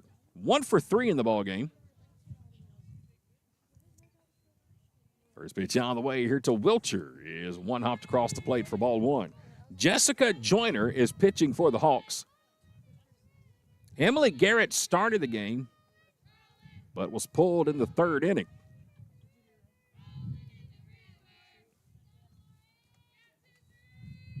We're in the bottom of the 5th now. Here's the 1-0 to Lauren. Check swing, and she was able to pull it back.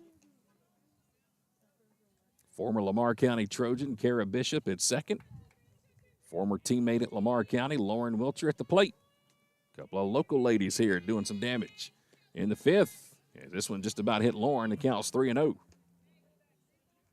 Former Jackson Red Devil on deck with Macy Batchelor. 3-0 count to the leadoff batter, Lauren Wilcher, in the bottom of the 5th inning. Joiner's ready. And there's ball 4. 4 straight. And Wilcher is now on first, and it'll bring up Macy Batchelor. She has hit it out to left field her last 2 plate appearances. Had a double in the 1st inning, came around to score the first run of the ball game on a Riley Haley RBI single. But she has flown out to left. She now shows bunt, bunted right through the pitch for strike 1. Not a bad idea. Great speed at first and second with Kara and Wilcher. And now that'll bring the third baseman, Michaela Edwards, in a step or two. Here's the 0-1. No bunt shown this time, and it's downstairs for ball one. Highlander baseball coming your way tomorrow right here on the K13 Media YouTube channel. Highlanders also going to be taking on South Georgia State College. 2 p.m. first pitch right here at Gordon State. 1-1. Macy shows bunt, gets it down, and it's a beauty. Throw to first is off the mark, but a good play at first by Trinity Johnson to take the throw and get back and apply the tag.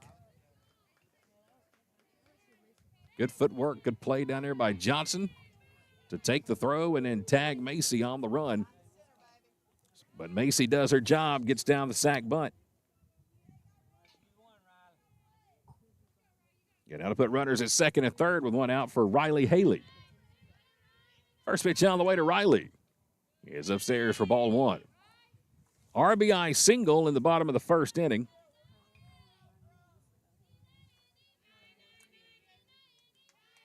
That scored the first run of the ball game. Here's the 1-0. In for a strike on the inside corner. And it evens the count at 1-1. A ground out to second and a fly out to center field in her other two at-bats today. Bottom of the fifth is 8-1 Highlanders. 1-1 hit out toward left. A run will come in. Kara Bishop will come in and score. And Riley Haley will make it all the way down toward second. But the Highlanders will win it by the mercy rule. 9-1 final. In game number one, Riley Haley gets the first RBI single of the ball game, and she'll get the last RBI single of the ball game. And the Highlanders win it by the final of 9-1 here in game number one in 5 innings. Highlanders improved to 12-3 in the conference, 19-22 overall on the season. And now they'll get ready for the nightcap. Game 2 of our doubleheader, 30 minutes from now, so we should be getting that one going around 4:50 this afternoon. We'll take a timeout. When we come back, the next edition of our one-on-one with the Highlanders. Today we sit down with Kara Bishop and Lily Alpo, former Lamar County Trojan and Pike County Pirate, going to be joining me right here in the Advanced Roofing and Interiors broadcast booth. And that'll be coming your way in 90 seconds, live with K13 Media. How does Countryside Chrysler Dodge Jeep Ram in Jackson sell more vehicles than any other dealership in the area? It's simple. We have the most inventory. Regardless if you're looking for a new Chrysler, Dodge, Jeep, or Ram, or a high-quality, low-mileage pre-owned vehicle, we've got something for everybody. Be sure to check out our huge online inventory at countrysideautomotive.com, and let's make 2025 the time to find your new ride at Countryside.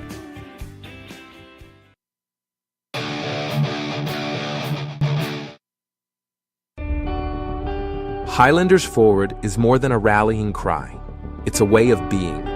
At Gordon State College, Highlanders move towards a bright future with an affordable, high-quality education that sets them up for lifelong success. Our students pursue their passions through nearly 30 exceptional degree programs that lead to exciting careers across the globe. They work towards academic excellence in challenging courses taught by exceptional faculty who support them along the way. They evolve as global citizens through study abroad programs, career-focused internships, and meaningful research and service initiatives that connect them to the world they live in. As graduates, Highlanders move confidently into their futures after earning valuable degrees at a fraction of the cost elsewhere. Gordon State College is the place where forward thinkers launch their dreams and shape better lives for themselves and their families. Start the journey to your future at Gordon State College. Apply today.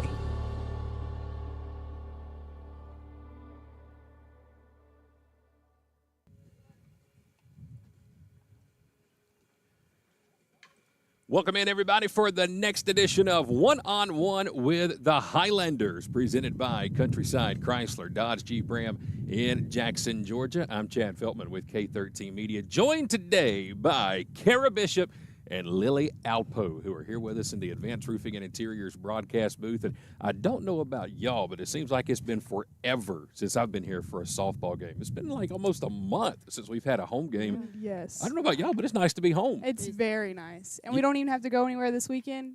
We're living the life this week. There is no place like home. But y'all have been very, very busy on the road and doing quite well this season so far. Sitting in second place right now, but boy, there ain't no feeling like being back home. I know you guys got to love being here, right? Yes. All right, talk to me before we even start the questions. Let's talk about how the game day starts being here at home. So what time do the alarms go off? What is pregame like? What do you eat for breakfast? Just kind of give me that walkthrough of how you guys do game day at home. I didn't set an alarm, actually, because I didn't have class today. Those are the best days ever. Yes. The no alarm days are the best days ever. Yes, but I woke up at 8 a.m. still because it's just habit now. But then you got that internal alarm clock. Yes, I ate some blueberry sourdough for breakfast, and then I made some more sourdough bread. Okay. And then I came here. Got Subway for lunch, though. Nice. Well, all right, so tell me, what's on your Subway sandwich? Oh, God. Everybody picks on me for this. Come on, Karen. I'm really picky, too. Oh, good. This is why we do this right here. Goodness. So. Literally just pickles and cheese. That's it. That's it. No meat. No meat. You get a Subway. All right, what kind of bread? Let's at least go through that. On wheat. Wheat bread with only pickles and cheese. You are hands down the weirdest person I have ever met in my life. Everybody picks on it, but the people at Subway know me. Every time they get an order for pickles and cheese, they know it's me. Your new nickname is Pickles and Cheese. that is you. So now my question is, do they charge you full price still?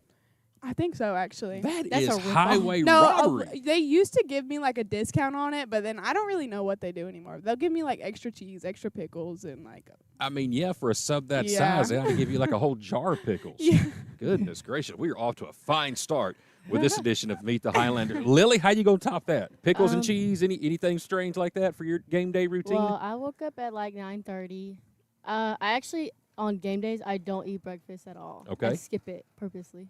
And then for lunch, I always have to have some type of yogurt at lunch, or it's like I feel weird before game days. It's so weird, but I have to eat yogurt. So when you get to your game days and you do finally eat something, like what flavor yogurt are you going with? Today it was strawberry cheesecake. You can never go wrong with strawberry cheesecake anything. Yes. Have you ever had a strawberry cheesecake milkshake from Sonic? Yes. Good stuff right there. Not weird either. That's a normal person, unlike pickles and cheese right here in the middle. So, Kara, do you have anything extra special like that we're going to find out in this interview? Probably something, but I can't think of anything right now. Well, that's why we do these interviews. You get to see the ladies on the ball field. You get to hear me call out their names, their stats, their plays, their hits, and all that. But never do you get to learn about pickles and cheese for a Subway. I just still can't believe they charge you full price. Yeah, that is kind of crazy, but it's just not the same if you make it yourself. So it's like, and I only get it like once a month. All right, that's the weirdest one we've had all year. So love to start the interview with that. All right, let's get it going. Once again, in the middle, Kara Bishop. Let's see, the way the camera's working, I'll just point down here on the far end. Lily Alpo is here with us from the Gordon State College softball team. The Highlanders in action today, getting ready for game number 2. In the conference doubleheader today against South Georgia State. The Hawks are in town on a beautiful day for some softball here at Gordon State. And let's start with birthdays. And when we do this, I just kind of toss it out. Y'all can choose who wants to go first, maybe go off of each other. So we'll start with birthdays. And I guess, Kara, since you're in the middle, we'll start with you first. My birthday is May 25th, 2006. You got a birthday coming up. Yes, next month. Any big plans? No, but I'm having a nephew. His due date is May 22nd, so that'll be a nice birthday present. Nieces and nephews are awesome. Yes. They're going to be your first one? No, my third, actually. Third, okay. All boys. I bet they love you at Christmas time. So something tells me you're a great Christmas gift giver. I think I am a pretty good gift giver, actually. All right, Lily, how about you? Birthday? My birthday is April Fool's Day. No kidding. Yep. My wife's birthday is April Fool's Day. So is Coach Catterman's. Wow. I thought my wife was the only crazy person with an April 1st birthday. All right, so with you having an April 1st birthday, has anybody ever played a cruel trick or joke on you for April Fool's Day? Actually, the only one I remember is in pre-K. I was the one doing the trick, and I told everybody I was turning like 24. In pre-K? Yeah. Yeah, that's believable. That's I could see that. They believed it, though. Of course they did. In pre-K, you believe anything you hear. All right, let's talk about your hometowns. Lily, we'll stay with you right here. I kind of know where your hometown is, and seen you play some high school ball, but for the folks who may not know about Lily Alpo, tell us about hometown for Lily. I am from Pike County, Georgia. So. Any particular city in Pike County? Williamson, Georgia. All right, Kara, how about you? I'm from Lamar County, right here, 2 minutes down the road. I was about to say, you have a long trip home during the holidays, don't you? Yes, so long. One of 3 former Lamar County Trojans on this year's team. So, Kara, I got to tell you, one of my favorite coaches in the entire world, the 20-plus years I've been broadcasting, is Coach Mike Oberg I got to agree at with Lamar County. Love him to death. He has a lot of fun, and he is so easy to talk crap on. Yes. So I got to know that this is your opportunity after all the years of playing ball for Coach Oberg. you got to give me some dirt on Mike. What is something that I don't know that you can embarrass him on? Because I promise you, he will go back and watch this. I really don't think that there's anything big I can embarrass him on. We just had like a different dynamic. Like it was like he was like my second dad. Yeah. Like he didn't talk to me like I was just. Like it was just a different dynamic. I don't even know. Like we laughed. Like I would pick on him, he would pick on me. Like I mean, it was just a good dynamic. I loved high school ball. One of my favorite coaches. Did you hear the story last year? Him breaking his foot. Oh my God! Yes, my friend was the one who videoed it, or took a video of him on the ground. Actually, that was really funny. All right, we got to get a hold of that video somehow. So I guarantee you that. Well, he didn't have too far to go getting off the bus. He only stands about yay high. So he's getting a bit old. He is, but man, he is an awesome person. So all right, let's talk about nicknames. I've already given you one right here, Pickles and Cheese. How about you, Lily? You got a nickname the girls give you, or? Not really. So we need they call me Lil sometimes. Yeah. Lil? Just short. Yeah. You got to have something to go after Lil, kind of like a rap name. Lil what? What if we went with Lil Pickles and Cheese? One time at Travel Ball, they put two L's in my name, so they erased one. So it was Lil Y for a long time. Lil Y? Because they erased one of the L's, so it's just like Lil Y. Now, that's not bad. That actually sounds like a rap name. All right. Other than me picking on you about Pickles and Cheese, Kara, do you have a real nickname? Well, my dad calls me Bessie Bob, but I don't think I really have one here. I'll occasionally get a Care Bear, but that's about it. Ooh, okay. I like Care Bear. But Pickles and Cheese is still my favorite. I'm using that the rest of the year, right? So, all right, let's keep on going here. One-on-one, meet the Highlanders. We've got Kara Bishop and Lily Alpo here with us today. Ladies, if you could go anywhere in this world, all expenses paid, where are you going? I'm going to Elvis's house in Graceland again. Again? You've been there? Yes. All right, take me through it because I am a huge Elvis fan. It was actually so amazing and so fun. All the museums with all his little jumpsuits and stuff, it was like so fun. I would go every single year. Now, are you an Elvis fan music-wise? Do you have a favorite song? It depends on the day, but right now it's Kentucky Rain. That's a great one. Yeah. That's good. So to me, I know he don't really get a lot of credit for his country songs he's done, but to me, Elvis country is some of the best. And for all the older viewers out there, he's got one called "He'll Have to Go." It's an old Jim Reeves song. Man, that's some good stuff. Carrie, you don't know nothing about that. I have no idea. Nothing about Elvis. Me and Lily can sit here and talk a while. So, all right, me and Lily are going to Graceland. Yes, Kara, where are we going? Where are you taking me? Anywhere in the world. Where are we going to go? I want to go a bunch of places. I love to travel, but I think that I want to go on like a Christmas market tour. Oh, that would be fun. Or I want to go to like Europe and like go on a Premier League and just watch a bunch of Premier League soccer games. Those people are crazy. Yes, but the environment at soccer games are just unmatched. Soccer overseas is almost like hockey over here. I mean, it is just insane how seriously they take it over there. I don't know if I'd be good for that. I'd be afraid I'd get thrown out of the stadium, beat up or something, cheer for the wrong team. Especially like somebody like Real Madrid or somebody like that. I don't know if I could handle that. All right, so that's where you want to go. Tell me about the places you have gone so far. Your favorite vacation spot. Where's your favorite place you've been so far?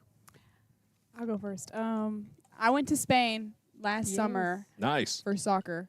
And I went with a couple of my friends, and we met up with a bunch of other girls from the United States, and we played soccer against like other teams, like local teams, and it was just a lot of fun. And we went to like a paella cooking class, and I love Spain. I literally cried when I had to leave. Very nice. Yes. Lily, how about you? Favorite vacation spot you've been to so far? It's gonna be Graceland, but I've been to Disney World too, so those are pretty fun. All right, very nice. What about TV shows? Are you guys streaming anything she is right a now? TV watcher. All right, let's go, Carol. What are you binging and streaming right now? Right now, I'm watching Glee. Glee. Okay, Yes. okay, kind of a throwback a little bit. Yes, I'm a little bit of in a different world. I was a theater kid. Okay, nice.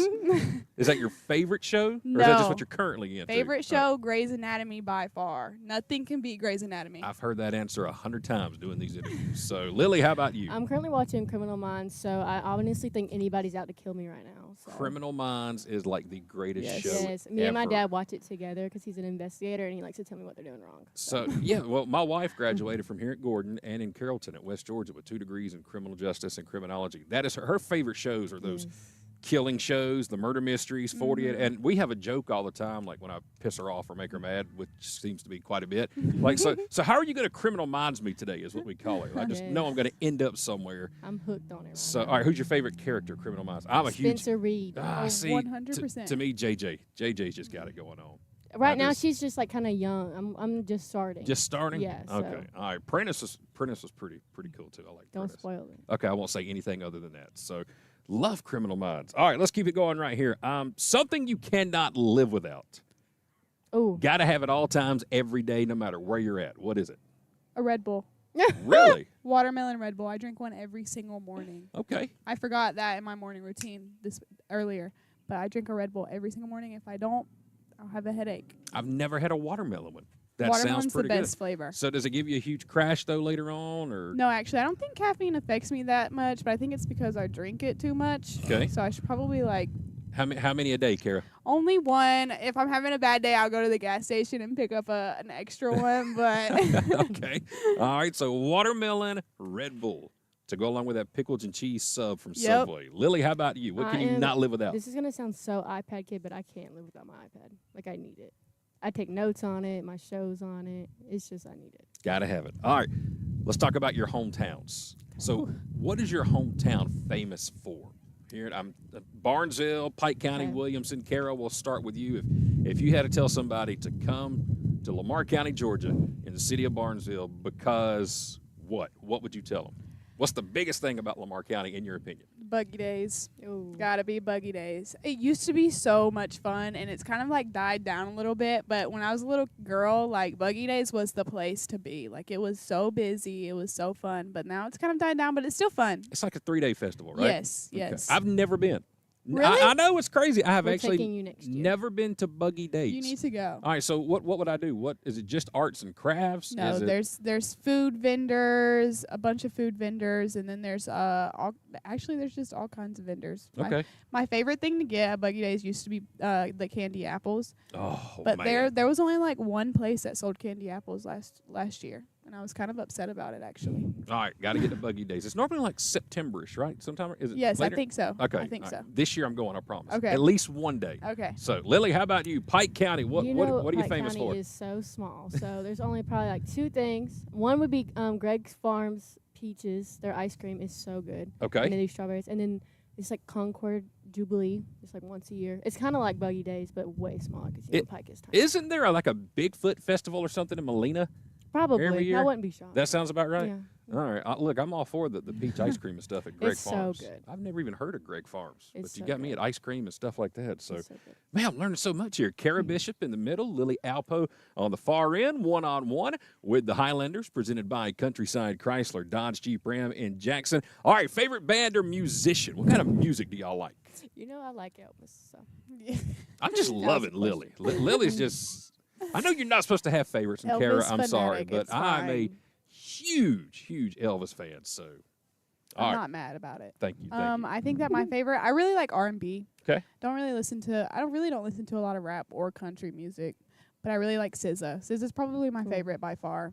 Her and Kendrick Lamar right now are just owning everything. Yeah. I wish they would put out just like an entire album of just Together? the two of them. Yeah. So I know they're on tour right now with the two of them, but my daughter and I are just hooked right now on 30 for 30 and Luther, when we were just like just jamming. So hopefully an album, just Kendrick Lamar and SZA nonstop, about 25 songs would be great. Lily, other than Elvis, I know there's got to be somebody. All right, so give me a number 2. I probably would say Kendrick Lamar or SZA. I do listen to them a lot. Do your teammates give you a hard time about listening to Elvis? Because you gotta I give them a hard time back. So. Good job. I was about to say, don't take no crap argument from there. them. You got to have an acquired taste for Elvis, and Exactly. that is a very special taste in music. So, all right, cats or dogs? Dogs. Do you have dogs? Yes, I have two. All right, what kind? Yorkie and a Chesapeake Bay Retriever. Okay, Lily. I had a dog. He just died this year. Oh. But it's So okay. sorry. He lived a long time. So Good.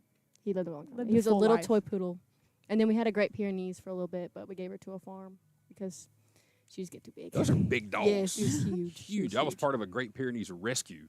We used to do a lot in my radio days, and oh my goodness, we'd have events, and there'd be like 40 Great Yes. Pyrenees at one There- place, and she they was are huge. massive dogs. So, favorite foods? I like jambalaya. Do I keep cutting you off? No, you're Okay. fine. I really like jambalaya. My dad's from Louisiana. The so hotter and spicier, the Yes. better. Yes, it's so good. Olive Garden has a pretty good soup. It's not quite jambalaya, but it's. I've what is it? never tried jambalaya. Okay, well, I something, have but- some in my dorm right now. Do so. you really? Yes. I just bought 4 cans at Walmart last week of the Campbell's jambalaya. My So dad makes it, and it's so good. I've only had homemade one time. We were camping about 15 years ago at Talladega Super Speedway for a NASCAR weekend. And, of course, we're here from Georgia. We were camped right beside some folks from Louisiana, from down in Baton Rouge. And they had never heard of grits before. Oh. Never heard of grits. So we're cooking grits that morning for breakfast out at the campsite. And then later that night, big giant pot of Yes, jambalaya. And that's it's how you have just to make like, it. goodness gracious, that is some good stuff. Can you make it? I know how to do it, but I would rather my dad do it. He just puts something in there. It's just way better. All right. Well, you know, Mac brought me some buffalo chicken pasta one All time. right. So I'll get him to just make you throwing that some. out there, I'll Dad. make you some. You know, if you want to do it. Kara, how about you? Favorite food? What other than your Subway sandwich, weirdo? Gotta be potatoes. Oh, I love it. Baked, love- mashed, French Ooh. fries, or what? All of it. Probably my favorite is probably a baked potato. I love a baked potato. What are you putting on it? Just butter and salt and pepper. No cheese? No cheese. Do you have mayonnaise on it? I know some people have mayonnaise. Absolutely Some not. people, That's they yes. that's terrible. That's a hot take right there. That's- That is terrible. I promise you, they think I'm crazy, but there's people out there who are like, yes, mayonnaise on my baked That's potato. weird. Yeah, I eat a cheese and pickle sandwich. I'm definitely not putting mayonnaise on my potato. I love the huge potatoes that have like the pork and briskets, Yes, the so loaded, but good. they're like, man, like the size of a football. Those are Yes. some good ones right there. All right, this is my opportunity to try to embarrass both of y'all real Okay. quick. Oh, And I've done goodness. pretty good with the other teammates this year. So, celebrity crush. Wow. This I've one's gotten a lot of hard. Glenn You know Powell. what mine's gonna be. So Elvis. yeah, or it's gonna be Andrew Garfield Spider-Man. I am obsessed with Spider-Man too. Really? Yes. Okay. I really don't know. The basic answer is Michael B. Jordan, Yeah. but like I don't want to say him. Like, I don't know. I have a celebrity girl crush. It's Kaylani, but I can't think of like a male celebrity crush that really sticks out to me right now. Okay. Well, let's see. What's on your bucket list? Number one thing you want to do in life. That's I a already hard did one. mine. So. What was it? Go to Elvis. Yeah. All right. Number 2 on your okay. bucket list, Lily. I don't even know.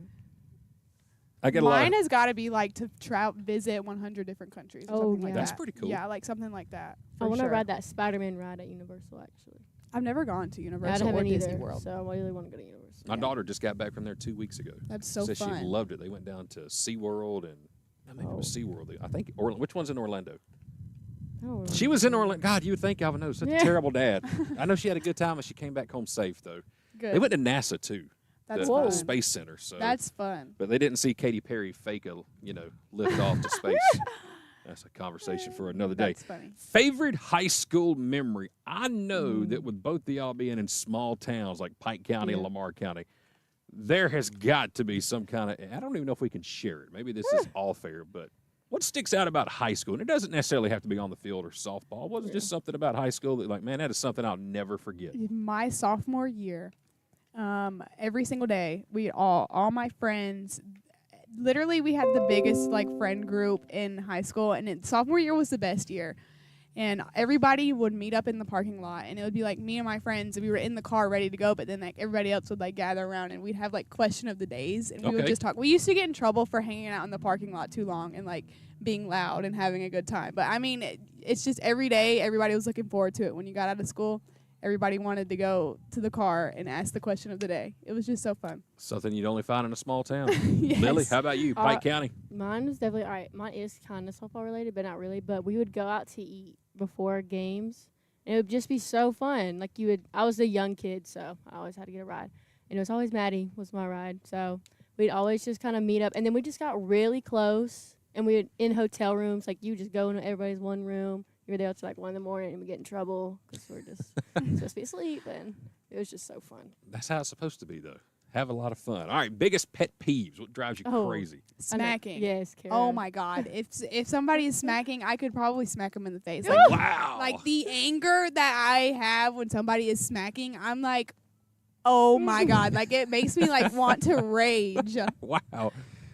I'm glad I'm not chewing my gum right now. I spit it out before the interview. So, all right, Lily, how about you? Mine is like if somebody just leaves something like they messy, like they just like and Don't clean up leave after it, themselves. and I'm just like, Yeah. oh my gosh. That's a good one. Yes, Clean up after yourself. Yes. Any game day superstitions? I don't really. You see, with me, it's like I'm gonna do good or bad. Well, however it's gonna go, it's gonna go. So, Me, Macy, Faith, and used to be Abby Arnold, and Emmy's in our group now. But like we are in the same order when we do tees, when we do armbands, when we do our mindfulness. We sit in the same spot every single time. Okay. Yeah. That's something. That's not as drastic as I've heard. No. At least all y'all's clothes and everything are clean though. Yes. You don't stink and Yes. oh wait, when I was hitting good, I didn't wash my spandex. That's what the smell was. Now you Yeah, know. actually, they smell That's pretty kind of okay. crazy, actually. Hey, I was hitting pretty good. Well, look, if that's what it takes, Yeah, you true. know, just keep it going. True. All right, if money wasn't an issue, Yep. first thing you would buy. If I gave you like $1,000 cash in front of you right now and said, just go. Ooh, $1,000 cash. I would actually buy some type of way to go upstairs and get some type of way. I really have no idea. I would probably buy a trip. A plane ticket. I was going to say $1,000 might get you a few A plane slices of ticket, meat maybe. on your sub sandwich at Subway. Yes, No, that might, yeah. Might. Can't promise. Or they can name it the Kara sandwich, honestly. The Kara. Yeah, put it on the menu. Love it. All right, favorite holiday? Christmas. Christmas. Gotta be I love Christmas. Christmas. Are you more of a gift giver or gift receiver? Oh, I love giving gifts. I can barely keep a secret, though. Oh my gosh, yes. I have. As soon as I buy it, I'm more than likely either going to tell that person or give it to them. immediately. Yeah. Do you have a certain time you start your Christmas shopping? Ooh. It's whenever my mom's like, you can wait for Christmas, and I'm like, oh, I probably need to start shopping. For me, it's whenever I get paid. Okay. Because I'm like, I'll like start working right on Christmas break and trying to get a little money to buy gifts. So you're like last minute. Yes. Okay. Yes. See, y'all got to start earlier, like now. Put a little Yeah. here, a little there, and there you But go. I wouldn't be able to keep it. Yeah. I'd have to give it I would. to him. I would be giving it to them. Like, That's I thought true. of you today, and it would be their Christmas gift. I did that for my wife the other day. I bought her a Mother's Day gift, and when it came in the mail, I was so dang excited. I pulled it out of the box, and before I even thought about it, it was sitting in her lap. And then my daughter looked at me. I was like, "Oh crap, that was supposed to be for Mother's Day." I understand. You get excited, want to give those gifts away. All right, favorite flavor ice cream. We only got a few more to go. Cookies and cream. Cookies and cream. Ooh, that's probably a good one. Okay, Cookies and cream. you agree with that one too, Lily? Yeah, actually, sometimes I'm just like, you're always in the mood for cookies and cream. You can never go wrong. What's the best advice somebody has given you in life? When you fall down, keep getting up. Okay. I think it actually might have been Coach Oberg or somebody told me that whenever I mess up going full speed. If you make a mistake, Oh yeah, I like then that. If you're gonna screw up big. yeah, like That Go sounds big or pretty go good. home. like don't like make it look like you actually tried. I could see Oberg saying something like that for sure. All right, final question in our one-on-one portion. Where do you see yourselves 10 years from now?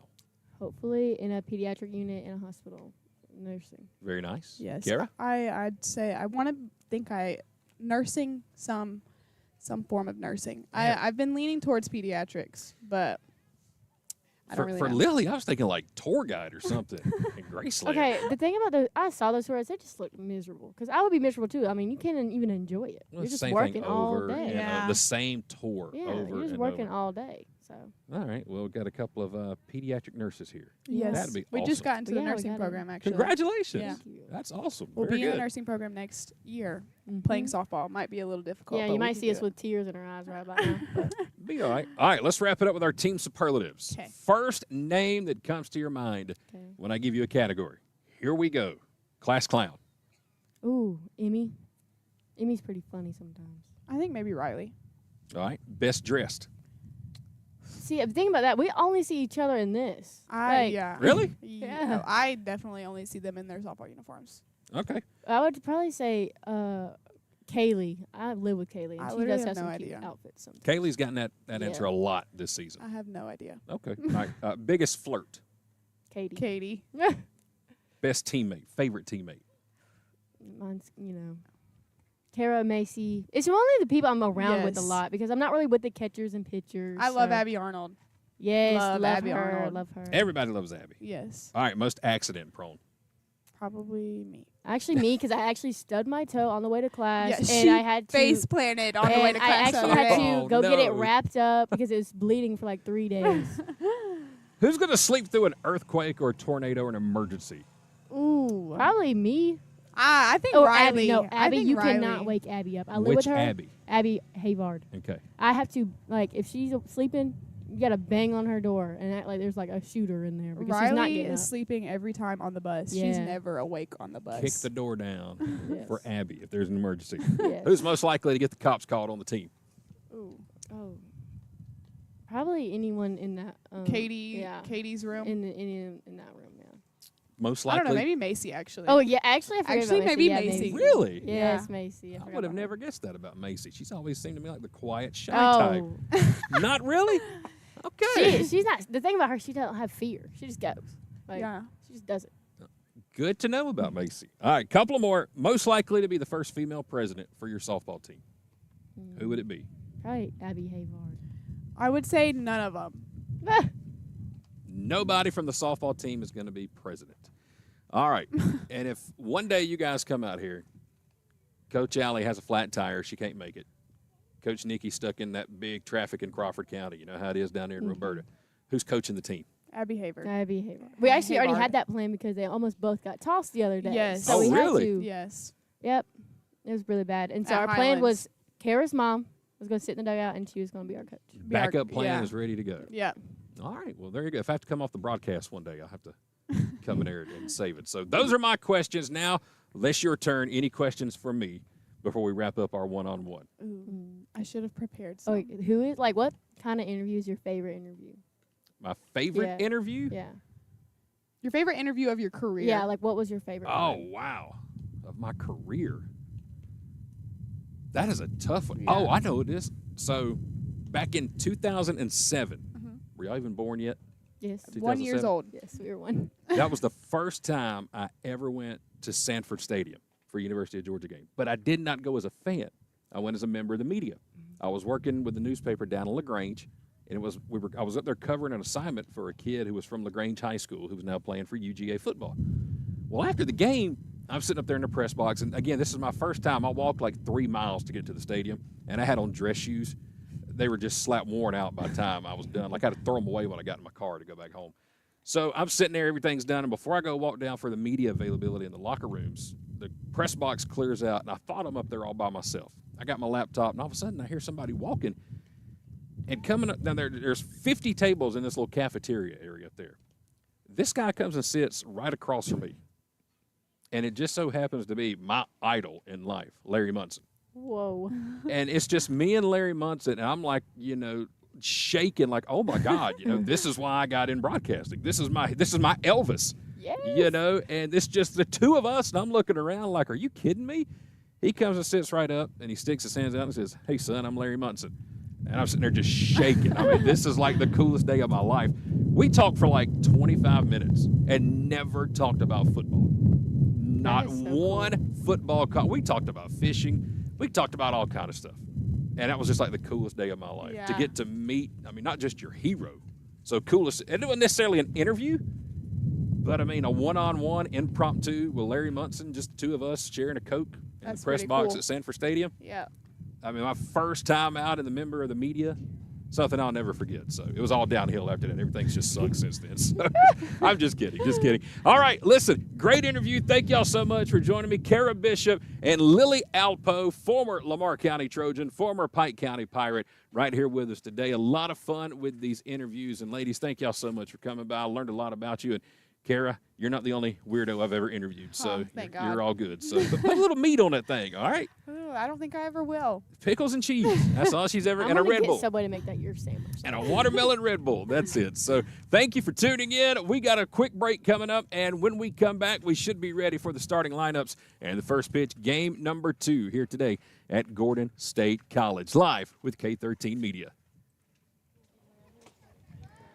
All right, everybody, welcome back to Gordon State College in Barnesville. We are getting ready for game number 2 here today between the Highlanders and the Hawks from South Georgia State College. Glad to have you here with us.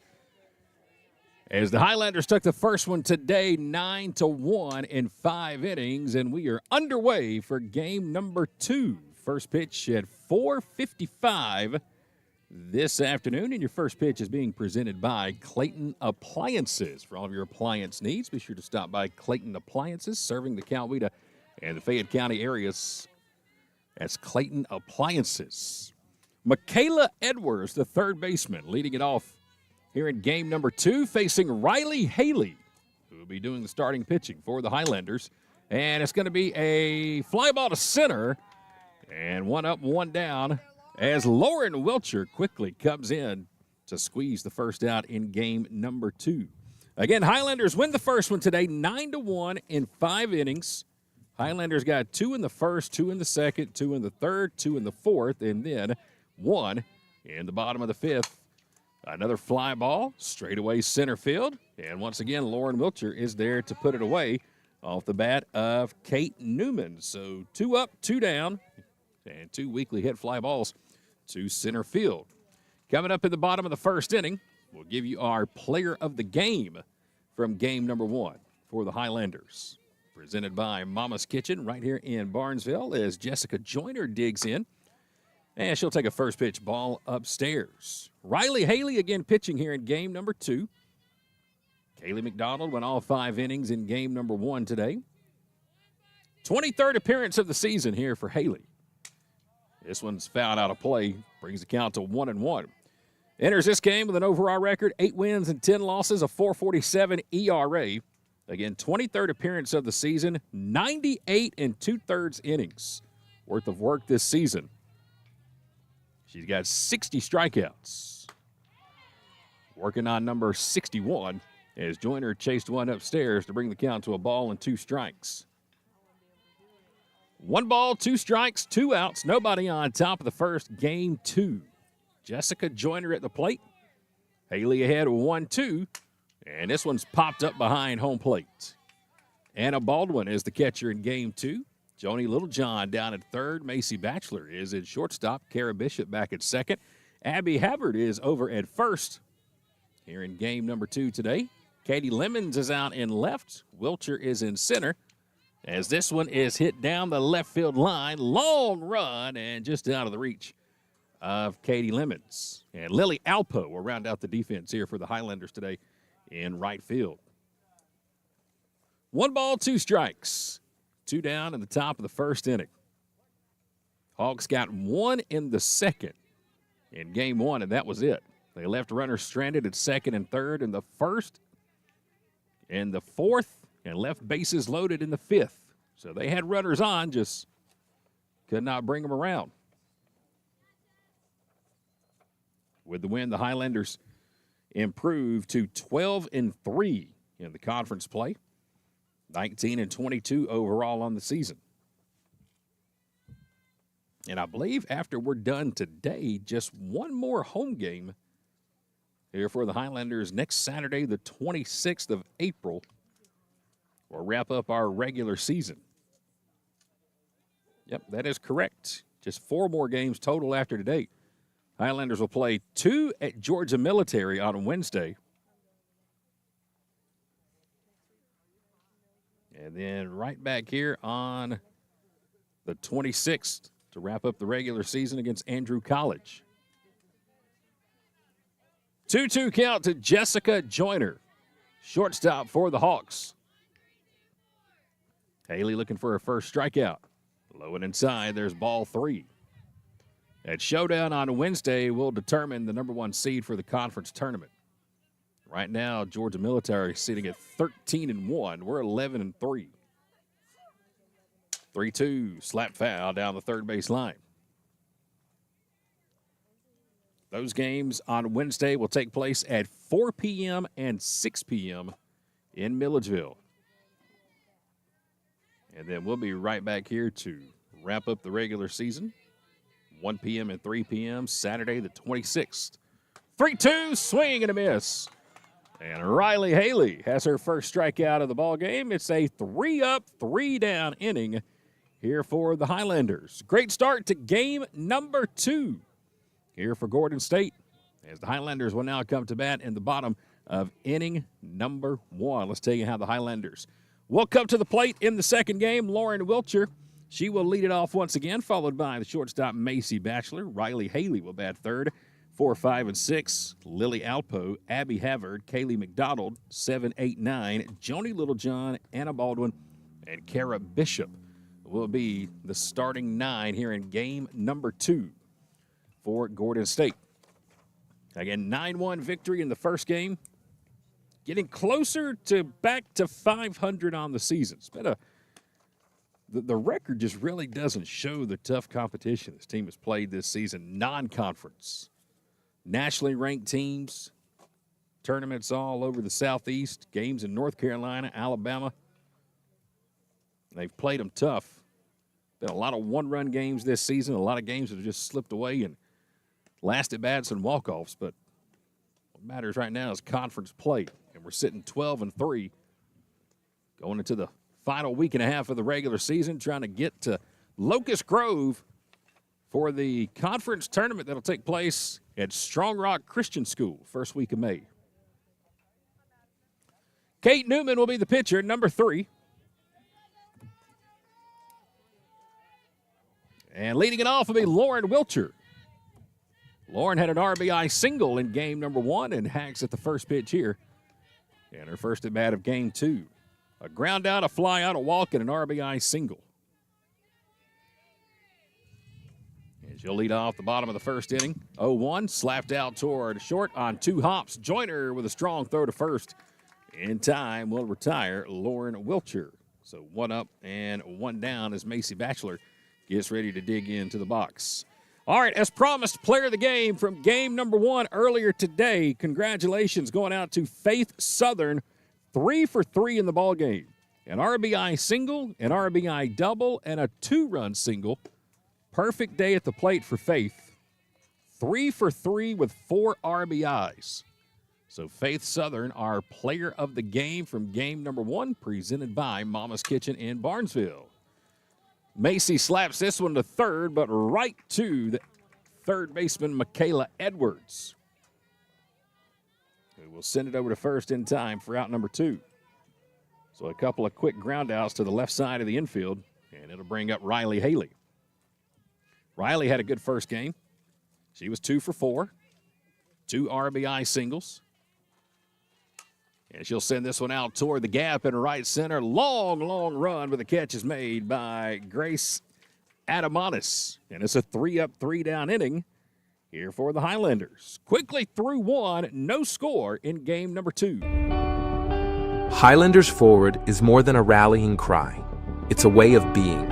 At Gordon State College, Highlanders move towards a bright future with an affordable, high-quality education that sets them up for lifelong success. Our students pursue their passions through nearly 30 exceptional degree programs that lead to exciting careers across the globe. They work towards academic excellence in challenging courses taught by exceptional faculty who support them along the way. They evolve as global citizens through study abroad programs, career-focused internships, and meaningful research and service initiatives that connect them to the world they live in. As graduates, Highlanders move confidently into their futures after earning valuable degrees at a fraction of the cost elsewhere. Gordon State College is the place where forward thinkers launch their dreams and shape better lives for themselves and their families. Start the journey to your future at Gordon State College. Apply today.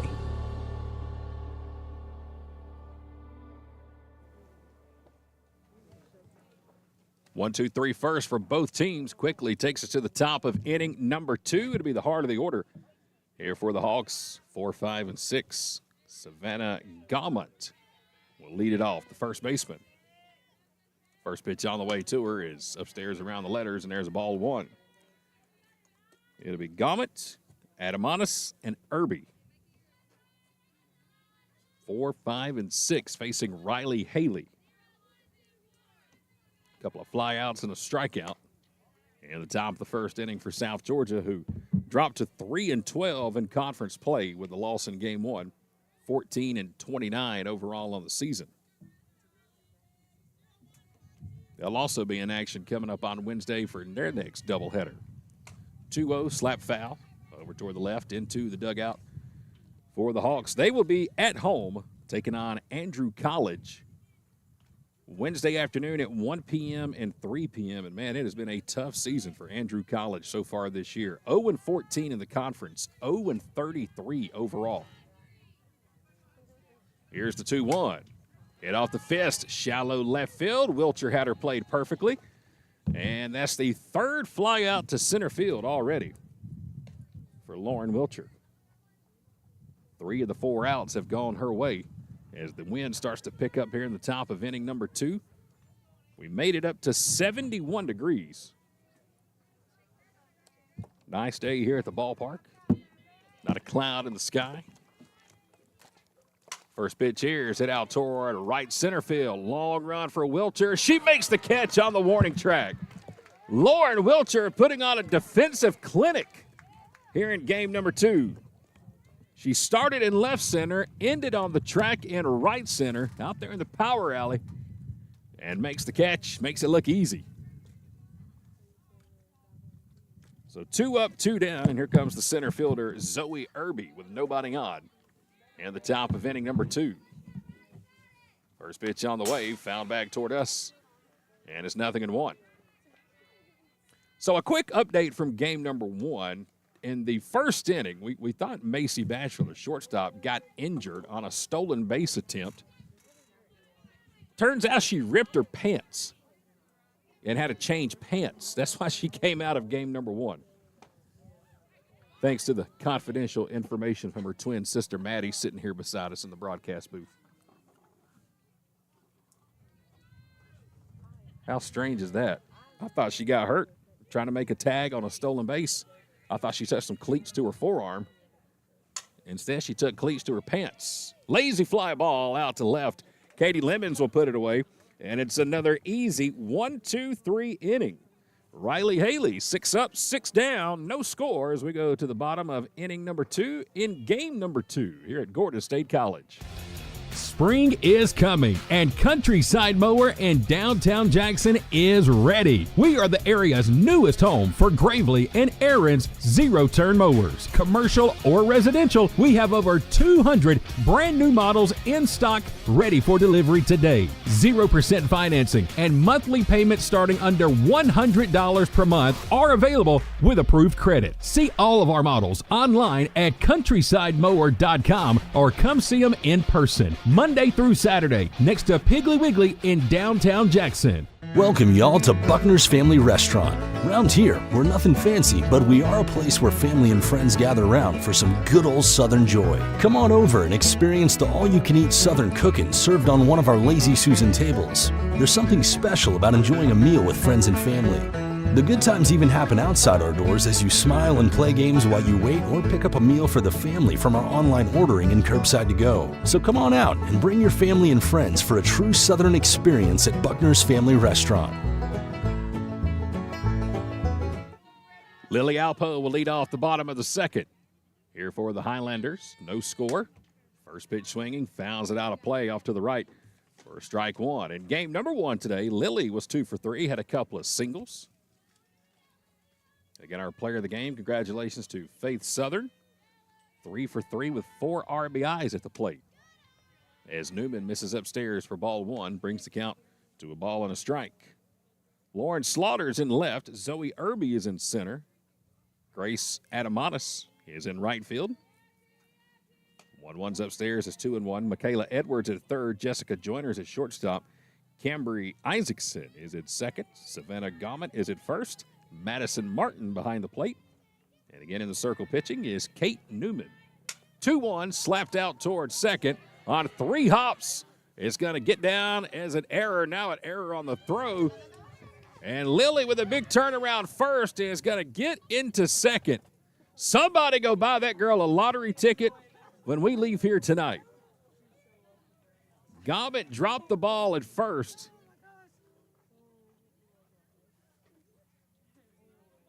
Oh, Lily is living life right. She makes it to second. It's an error on the play. And she luckily is able to survive the trip down to second as Havard will take a first pitch strike. Abby Havard at the plate. 2 walks and a double. Just missed a home run in game 1. I've been teasing her all year, asking her when she's going to hit one. And in game 1, in her third at bat, she hit one off the bottom of the left center field fence. Was probably 2 feet from getting out of the ballpark.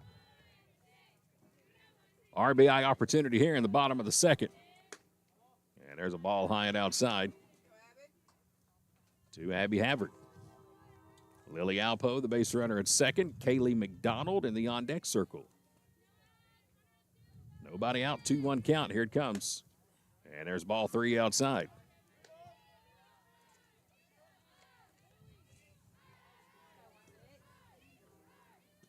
Three-1 count to Abby Havard, playing first base in game 2.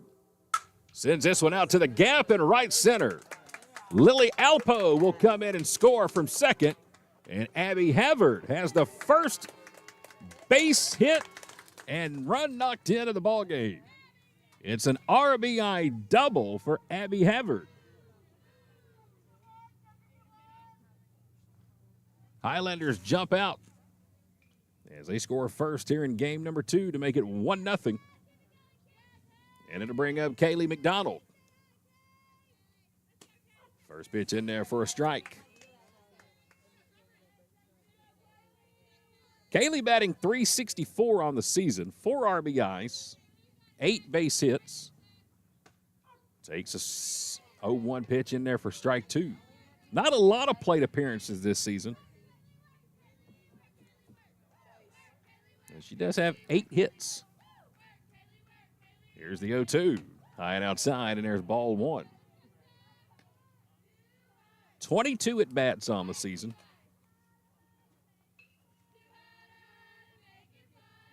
Looking for hit number 9. Here's the 1-2. Grounded over toward third, and she's got it. Havard will go from second to third. Kaylee McDonald tried to tease the defense, and now we're in a rundown between first and second. Havard's now caught between home and third. Nobody's at home, and Havard's going to get tagged out.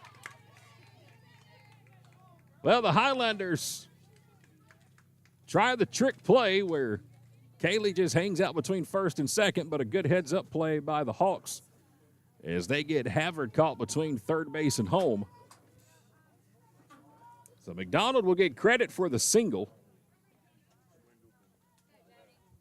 but it just didn't work in the favor of Gordon State as Joni Littlejohn will now dig in with 1 out and a runner at second. First pitch to Joni off the fist and right back into center field.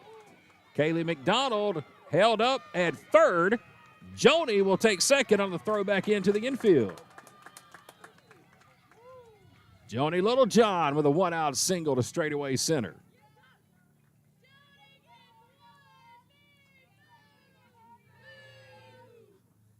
Fourth hit of the season for Joni Littlejohn, and now Gordon State with runners at second and third for Anna Baldwin. And she'll first pitch slap one off to the right for strike 1. Anna's batting .163 on the season, catching here in game number 2. She's got 8 hits on the year, 4 RBIs. 0-1 is in for a strike, brings the count to 0-2. Anna's batting 8th in the lineup here for the Highlanders. Bottom of the second inning, 1-0 Gordon State. Runners on second and third, 0-2 count. Here's the pitch. Fouled right back to the fence. Boy, when that ball comes back like that, it looks like it's the size of a beach ball coming right here at your face. Like it just grows the closer it gets to the fence. 0-2 count. Anna chokes up on the bat. Newman's ready with the pitch. And a swing and a foul tip. Anna just did get a piece of it to stay alive. Kara Bishop's in the on-deck circle.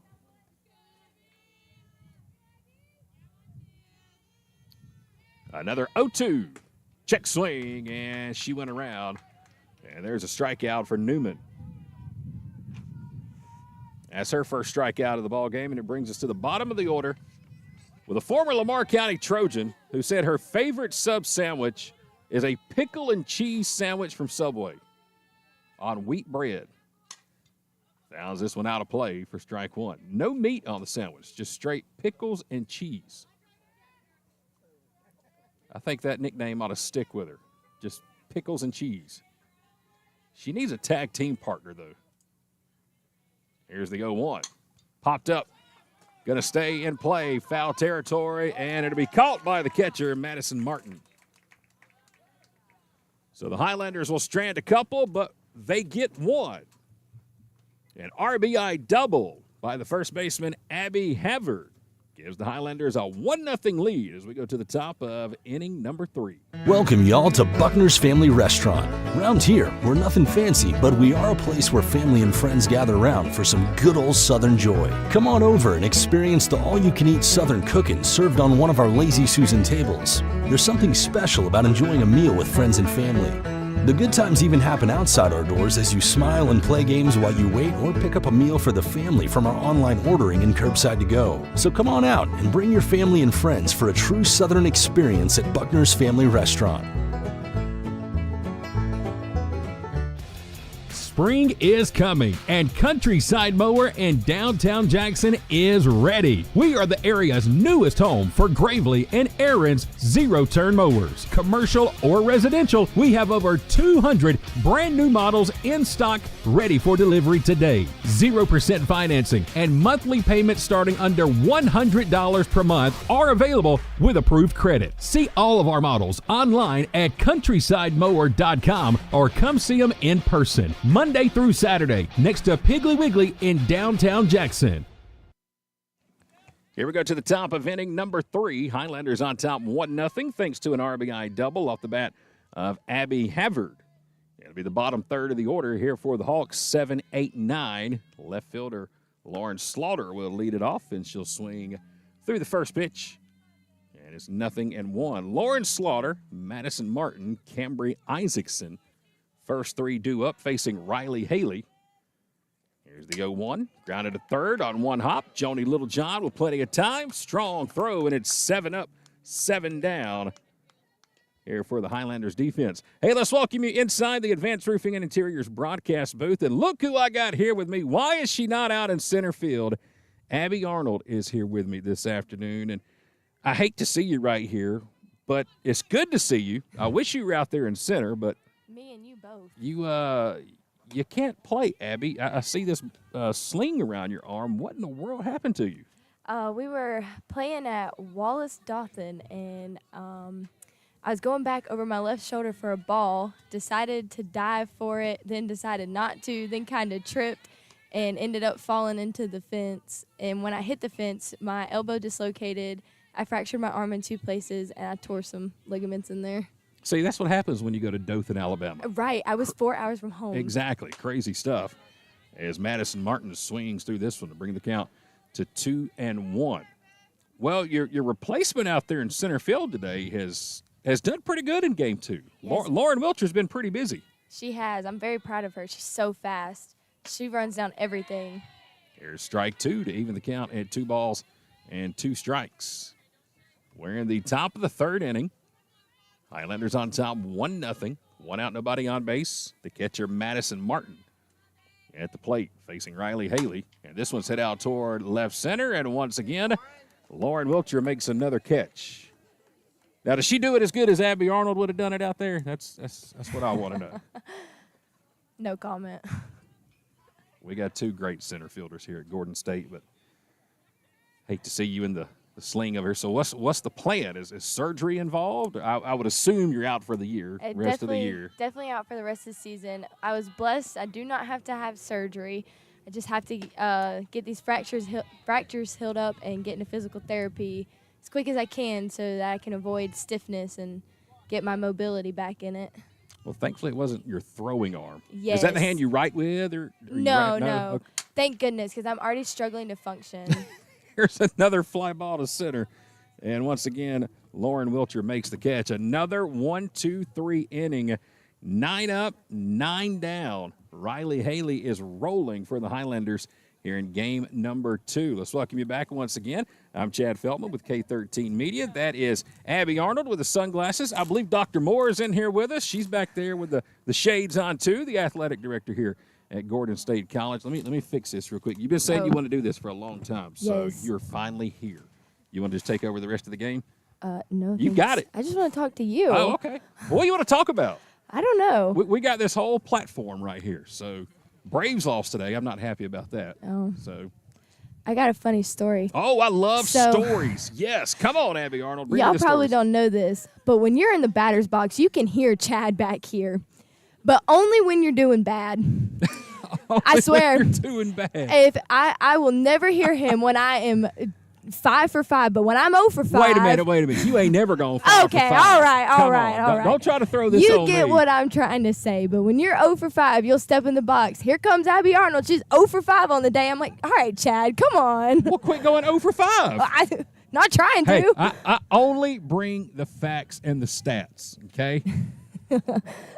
If you're 0 for 5, you're 0 for 5, Abby Arnold. I don't blame you. I'm just saying we can only hear you when we're doing bad. I didn't know y'all could hear me. That's just going to add fuel to the fire. Oh, Lord. I might have started something I shouldn't have. That's pretty good to know. So here comes Lauren Wilcher. She's 0 for 1 in the ball game.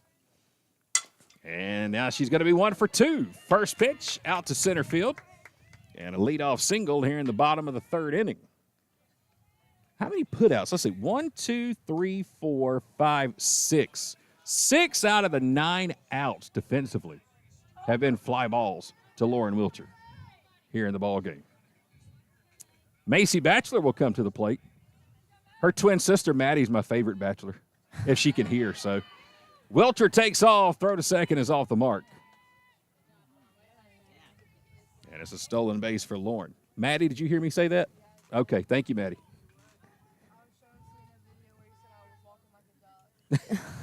Did I say you were walking like a duck? Wow. Macy with a There you long go, Mace. fly ball. Get out of here, ball. Left center field. See? She heard me say that her twin sister was my favorite Batchelor, and she cranks a 2-run homer. Macy Batchelor, no doubt about that one. 2nd home run of the season. There's the finger point. I don't know if that was to me or Maddie, but 2nd home run of the year for Macy. If that's all I got to do is talk junk to get home runs, I'll talk it all day on these ladies. Any other funny stories here, Abby Arnold? I love story time. You got to let me think of one. Go ahead, please. Let me update my scoreboard right here. Makes it a 3-0 ball game. Riley Haley will dig in. And she'll send the first pitch over to Joyner at shortstop. And she'll make the catch for the first out. That's okay, Riley. You keep pitching the way you're pitching. 9 up, 9 down in the circle. And it'll bring up Lily Alpo. Lily was a trip to interview today. Her and Kara.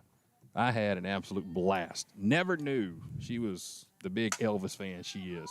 Oh, yeah, I'm supposed to tell you she likes chocolate and banana sandwiches or something. Peanut butter and banana. Peanut butter, yeah. There you go. Glad to know that is an Elvis tradition. They told me that you said that was your favorite interview, and I'm a little hurt because I thought my interview was your favorite interview. No, see, they didn't tell you the truth. You asked Coach Allie what I said. I said the interview I did today was one of the best ones, but Abby Arnold is still the spokesperson of the team because the interview that I did with you was still, I think, top level. There we go. See, See they left that part out. Of course they did. You got to get the full details. But no, a lot of fun with Kara and Lily today. I'm excited to go back As and watch Havard it. goes deep, left center field, and just missed another one.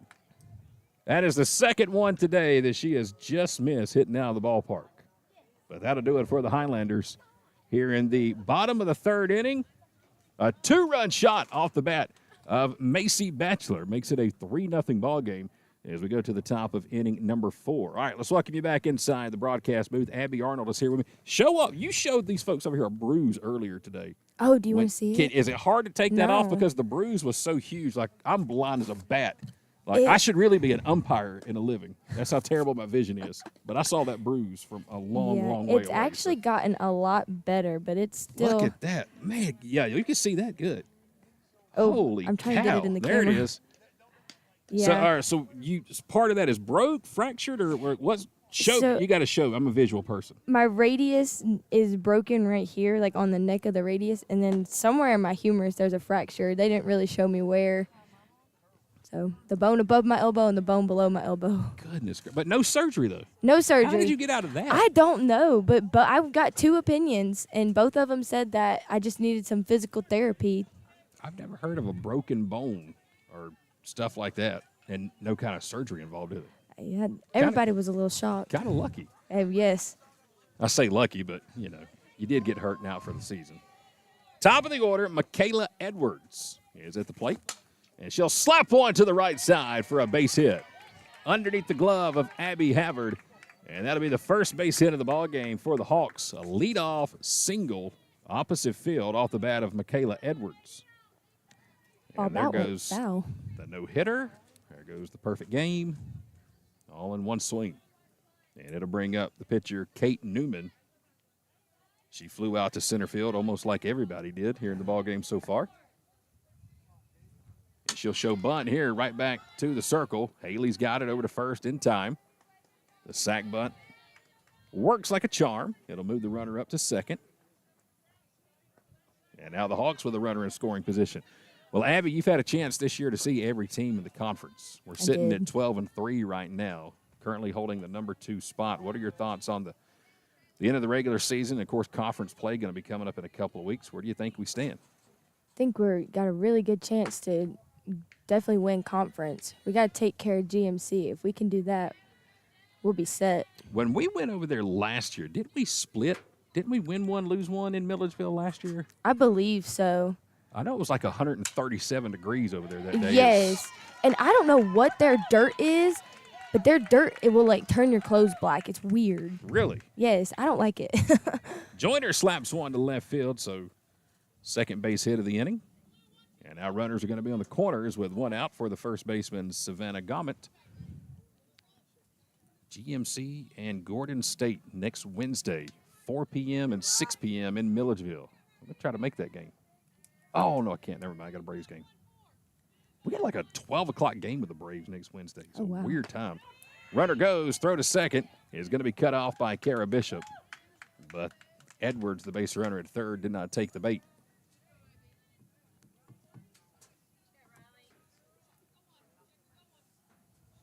Riley Haley pitching. Here in the top of the 4th inning of game 2. This one chopped out over the head of Joni Littlejohn. And it'll get into left field for an RBI single. And the Hawks are on the board to make it a 3-1 ball game. 3 singles in the inning. And the RBI single there comes off the bat of Savannah Gomet, the first baseman. 3-1. And it brings up the right fielder, Grace Adamanis. She flew out to center her first time. They're on the corners again with one out. First pitch swinging right back to the fence. And it's 0-1. So, Abby, what's the plans now that the softball season is how long do you have to be in that? The sling for another week or 2, just depending on how it feels. And then about a month or 2 of physical therapy before I can start getting back to my usual activities. I was about to say, how does that affect your normal everyday life? It is the most frustrating thing in the entire world. It's so frustrating. You really find out how resourceful, though, your legs and your mouth are when you only have one arm. This one skied foul down the left field line. I thought you were going to say when you only have one mouth. That's what I was. One leg, one mouth. I was waiting on you to say it. No.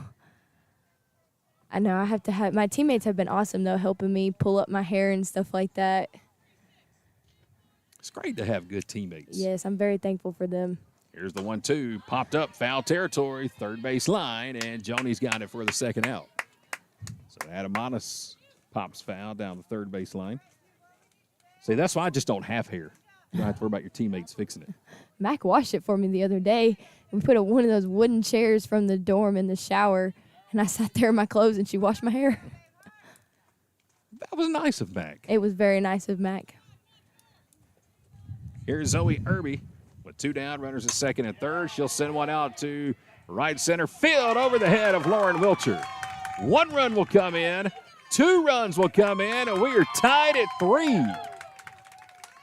A 2-out, 2-run double off the bat of the center fielder, Zoe Irby. And that ties the game 3-3 here in the top of the 4th inning. Well, you know she had to hit it hard in the right spot if Wilcher couldn't catch up to it. I thought she was going to run it down. So the go-ahead run now at second base for Lauren Slaughter. First pitch in there for a strike on the inside corner. It's 0-1. Slaughter grounded out to Joni Littlejohn at third base, her first plate appearance. Top of the 4th inning, 3-3 ball game. Here's the 0-1, make it 0-2. Riley Haley retired the first 9 batters she faced. 1, 2, 3 in the first, second, and third, but here in the 4th inning, the Hogs have jumped all over her to tie the game at 3. 0-2 count. Riley's ready, and here it comes. Swing and a miss, and down goes Slaughter. But the Hawks able to get 3 runs and tie the game. In the top of the 4th inning, we'll head to the bottom of inning number 4, all tied in game number 2 here at Gordon State College. Some people just prefer a pre-owned vehicle over a new vehicle, and that's perfectly fine with us at the Countryside Pre-Owned Supercenter in downtown Jackson. Cars, trucks, vans, Jeeps, SUVs, we've got them. Financing or cash cars. Sometimes we've even got campers, boats, jet skis, and motorcycles. If pre-owned is your thing, then stop by and see us Monday through Saturday at the Countryside Pre-Owned Supercenter, located next to Piggly Wiggly in downtown Jackson. Welcome back to Gordon State College. We're going to the bottom of inning number 4. Let's welcome you back inside the Advanced Roofing and Interiors broadcast booth. I'm Chad Feltman, joined by Abby Arnold. You said you got another funny story, right? Yeah, I think it's funny. All right, come on. I love stories. Story time is the best time. What do you got, Abby? So last year, we play hacky sack a lot. I noticed before that. games. Yeah. We're not very good at it.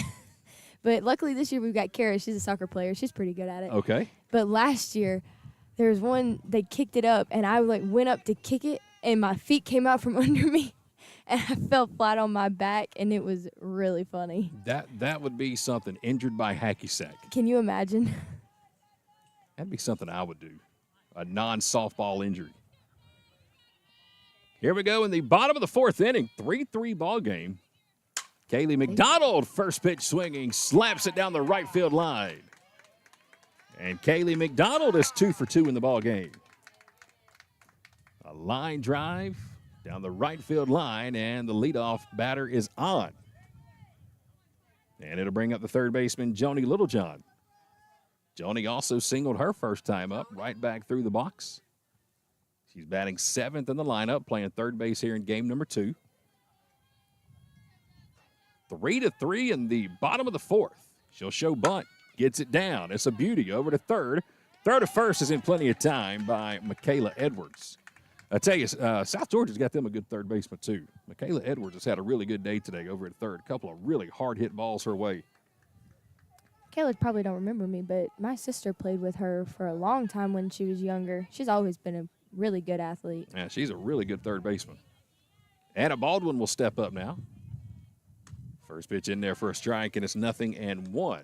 Anna Baldwin struck out, check swing, her first time to the plate. I always like to see her mom, Julie, around the ballpark with the camera going. She's always getting great pictures. Anna puts this one down. Throw to first is in time. Another sack bunt. And that's the second out of the inning. Anna's mom gets some good pictures of us. She does. Miss Julie does a great job. You see her all over the ballpark.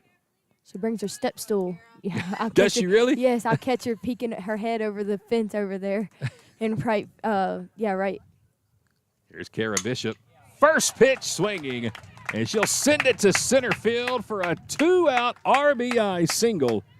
And the Highlanders are back on top, thanks to the line drive off the bat of Kara Bishop, who is having herself a really nice day. That is her 3rd hit of the day. And that one will give Gordon State the lead right back, make it 4-3 Highlanders. Must have been that one-on-one interview earlier today. She was a lot of fun. I just don't get – did you hear the sandwich she likes from Subway? Oh, yeah. I know her Subway sandwich. It's like cheese and pickles, isn't it? That's it. Like, that's it. Cheese and pickles on wheat bread. Kara's definitely our pickiest eater.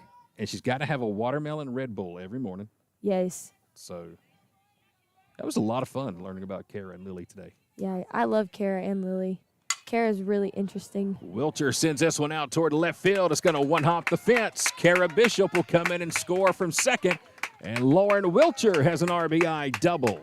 Her 2nd base hit of the ball game. And another run will come in. And that will make it 5-3 Gordon State. So back-to-back RBI base hits with 2 outs. A single by Bishop, a double by Wilcher, and here comes Macy. 2-run homer, her last at bat. First pitch here is upstairs for ball 1. Her sister says she could hit it further than she can, so Maddie said she's the real home run hitter of the family. Macy out towards straightaway center. Ballpark will hold it this time. She gave it a good ride, but right out there toward Zoe Irby, who will put it away for out number 3. But the Highlanders get 2 more RBI base hits by Lauren Wilcher and Kara Bishop. And Gordon State has retaken the lead 5-3 as we get ready to go to the top of inning number 5. We've got Abby Arnold here with us. And all right, tell me one more time again the extent of the injury. Like, what exactly was the diagnosis, the ruling, why you're done for the season? The ligaments that are torn, and I partially tore a tendon and tore some other tendon. I'm not really sure the names of them. They got really complicated names, but that's what's keeping me out. I got to get those healed back up. The fractures are not severe. They're clean. They said they should heal up pretty quick. So. And tell us how you did it again. I know you down in Dothan, Alabama last week. Talk us through the incident again. So I was going back over my left shoulder it was a really deep fly ball. Me and Katie were both going for it, and they, of course, did not have a warning track. And I decided to dive for it, but then I realized I wasn't going to catch it. So I tried to stop myself, and in the process of trying to stop myself, I tripped myself. And then both arms were, like, straight out because I was thinking about diving for the ball, and I just went straight into the fence. Yeah, it was not a good experience at all. Top of the 5th inning, 5-3 Highlanders. Riley Haley pitching here for Gordon State. First pitch strike on the outside corner to the catcher, Madison Martin. She flew out to center field her first time up. 5-3 Gordon State. After today, just 4 games remaining in the regular season. 2 on Wednesday at Georgia Military over in Milledgeville. And then we'll wrap it up here at home on April 26th. That'll be a Saturday against Andrew College. Y'all going to have the Kleenex and tissues out those days, right, Abby? It'll be sophomore day here. Yes, that is sophomore day. So what's the plans after softball's done? And because it's your 2nd year. It is. You will celebrate sophomore day. And I kind of hate that about JUCO. I hate that you only play 2 years. I wish you could get at least 3. Right. Yes, I had to come to terms with the fact that I probably won't ever, well, I guess I never will put on a Gordon jersey again, but there's a chance I might walk on at Augusta. The coach was showing a little interest in me as a walk-on. But well, that would be great. It would. I'd love to get to play a little more, but I think I'm going to see how my injury heals up before I make any decisions. Pretty smart. Bottom of the order, Cambry Isaacson. Another lefty will dig in, shows bunt, tries a slap. Couldn't get it down, and there's strike 1. You know, that's pretty interesting you say that because, you know, last year after Caitlin Munoz was done here, I mean, she could have went probably to a pick where she wanted to go play, but was just like, I'm done, I'm finished. And I guess when you had enough, you just kind of had enough. This one hit deep in the hole. It's short. Macy's got it, but the throw to first is a little late, and Isaacson will beat it out for an infield single.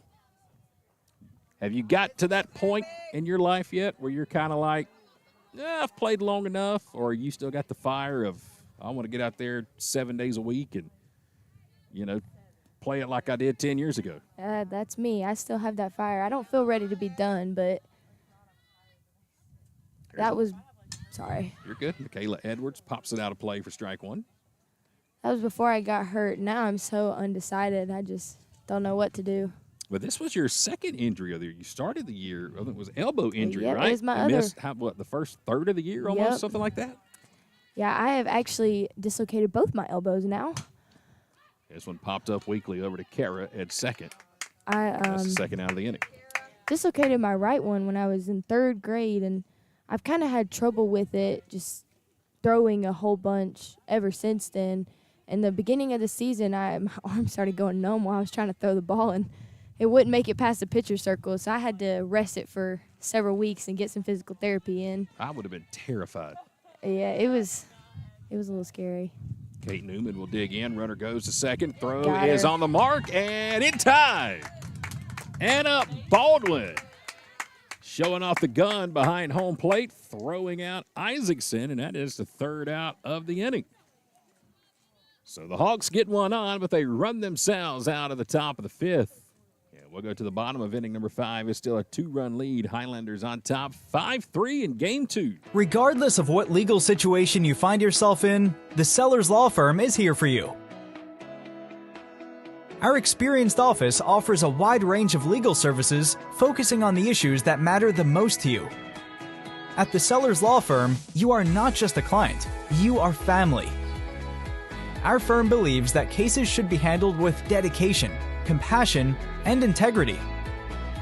If you or a loved one find yourself needing help, visit thesellerslawfirm.com or call us today at 770-415-9848. Where clients become family. Bottom of the 5th inning. Highlanders on top 5-3 here in game number 2. And, well, she's not playing, so let's see if we can get her into broadcasting. Abby Arnold, center fielder for the Highlanders, former Piedmont Cougar out of Monticello. Abby, come on, take us to the bottom of the 5th inning. Let's go. All right, here we go. First pitch is upstairs, as Chad likes to say. Riley swings at it. Do you call her Riley or do you call her Haley? It depends. You can go either way. Okay. Do it how you want. There's no rules. No formal way. Do it your style. Okay. She got a nickname. Call her a nickname. I don't think Riley has one. Riley gets a single in between the 5-6 hole. I screwed up her name so much this year, I just combined her first name and last name, started calling her Rayleigh. People have a lot of trouble with the names on our team for some reason. The other day, somebody called Abby Havard Abbey. Abbey. All right, we got a pitch hitter here, Abby. Who's up? This is Nevaeh Stevens, it looks like. Outfielder for us. First pitch, swing and a miss. Give you some numbers on Nevaeh this season. We're number 13. Batting .269 on the year. 1 home run, 7 RBIs.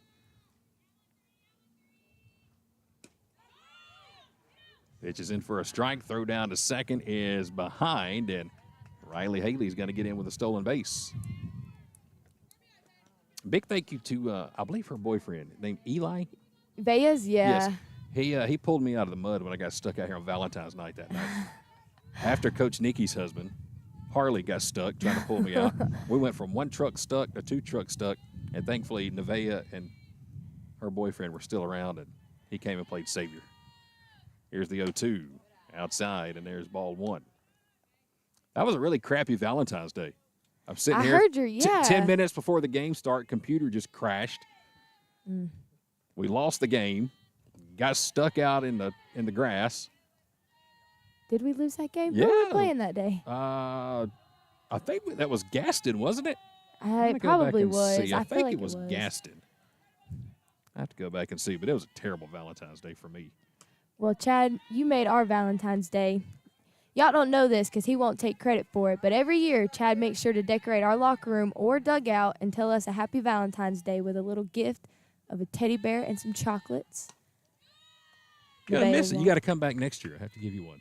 Okay, I will. Give you an honorary Valentine's gift. Sounds good to me. Nevaeh goes from 0-2 to draw a walk. Runners now on first and second. Still nobody out.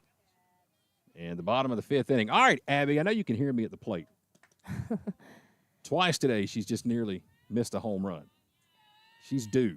She is. She's been so close this season. I know she's tired of me asking when she's going to hit it or when it's going to happen. I thought she got it in the first game, hit off the fence out there. I was ready to I thought it was cue going up the home to. run call, and God. She always tells us in practice. We ask her. She says she's not trying to hit home runs at all. She's trying to hit line drives in the gaps. She shows bunt here, gets away from the catcher, Martin, and both runners will advance for the Highlanders at 60 feet. Abby's definitely who I'd want up in this situation. She's got some of the best pitch selection I've ever seen. Had an RBI double to score the first run of the ball game for the Highlanders. Comes back in the second inning. 2-0 here, hit out towards short. A run's going to come in and score. Throw to first is in time. Nevaeh Stevens from second to third. The ball gets away from the third baseman, and Nevaeh will come in and score. So it'll go down as an RBI for Havard. She'll get thrown out at first, but she does get credit for an RBI. And then Nevaeh Stevens will come in and score on the throw across the diamond. So 2 more runs in makes it a 7-3 ball game. And that will clear the bases. And Kaylee McDonald swings at the first pitch, sends it out of play. She's 2 for 2 in the ball game, a couple of singles, had a line drive down the right field line. Her last at bat. Always good to see the pitchers hit for the Highlanders. I know that's kind of a rule that Coach Alley doesn't really like the pitchers to hit. We do have some pitchers who can hit the ball really well this year. Kaylee and Riley especially would like to get their bats in the lineup. Mm-hmm. It's nice to have that, though, because then we don't have to use our flex position on our pitchers every single time. This one missed outside for a ball. They even saw Emily Zenmeyer take a few hacks earlier this Yes. year. Man, she was knocking the cover off the ball. She was batting 1,000 for a while there. She only had 1 at bat. She had a hit. 2-hopper down to third, deep in the hole. Throw across in time by Michaela Edwards. Another strong play at third by the Hawks' third baseman. And that's the second out right here in the bottom of the fifth. And it'll bring up the third baseman, Joni Littlejohn, who's 1 for 2 in the ball game. Joni with a single, and then a ground out to third, her last at bat. 2 down, nobody on, bottom of the fifth. First pitch fouled right back to the fence. And it's 0-1. Joni Littlejohn batting 7th in the lineup, another sophomore here for the Highlanders. Not many of you sophomores this year on this team, unlike last year. No, we've only got 6 sophomores total, and one of them, Emily, she's transferred from ABAC.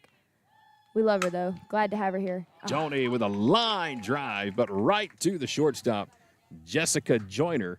And that will retire the side for the Highlanders here in the bottom of the fifth inning. But 2 more runs come in to score. Highlanders extend the lead after 5. It's now 7-3. Gordon State on top in game number 2.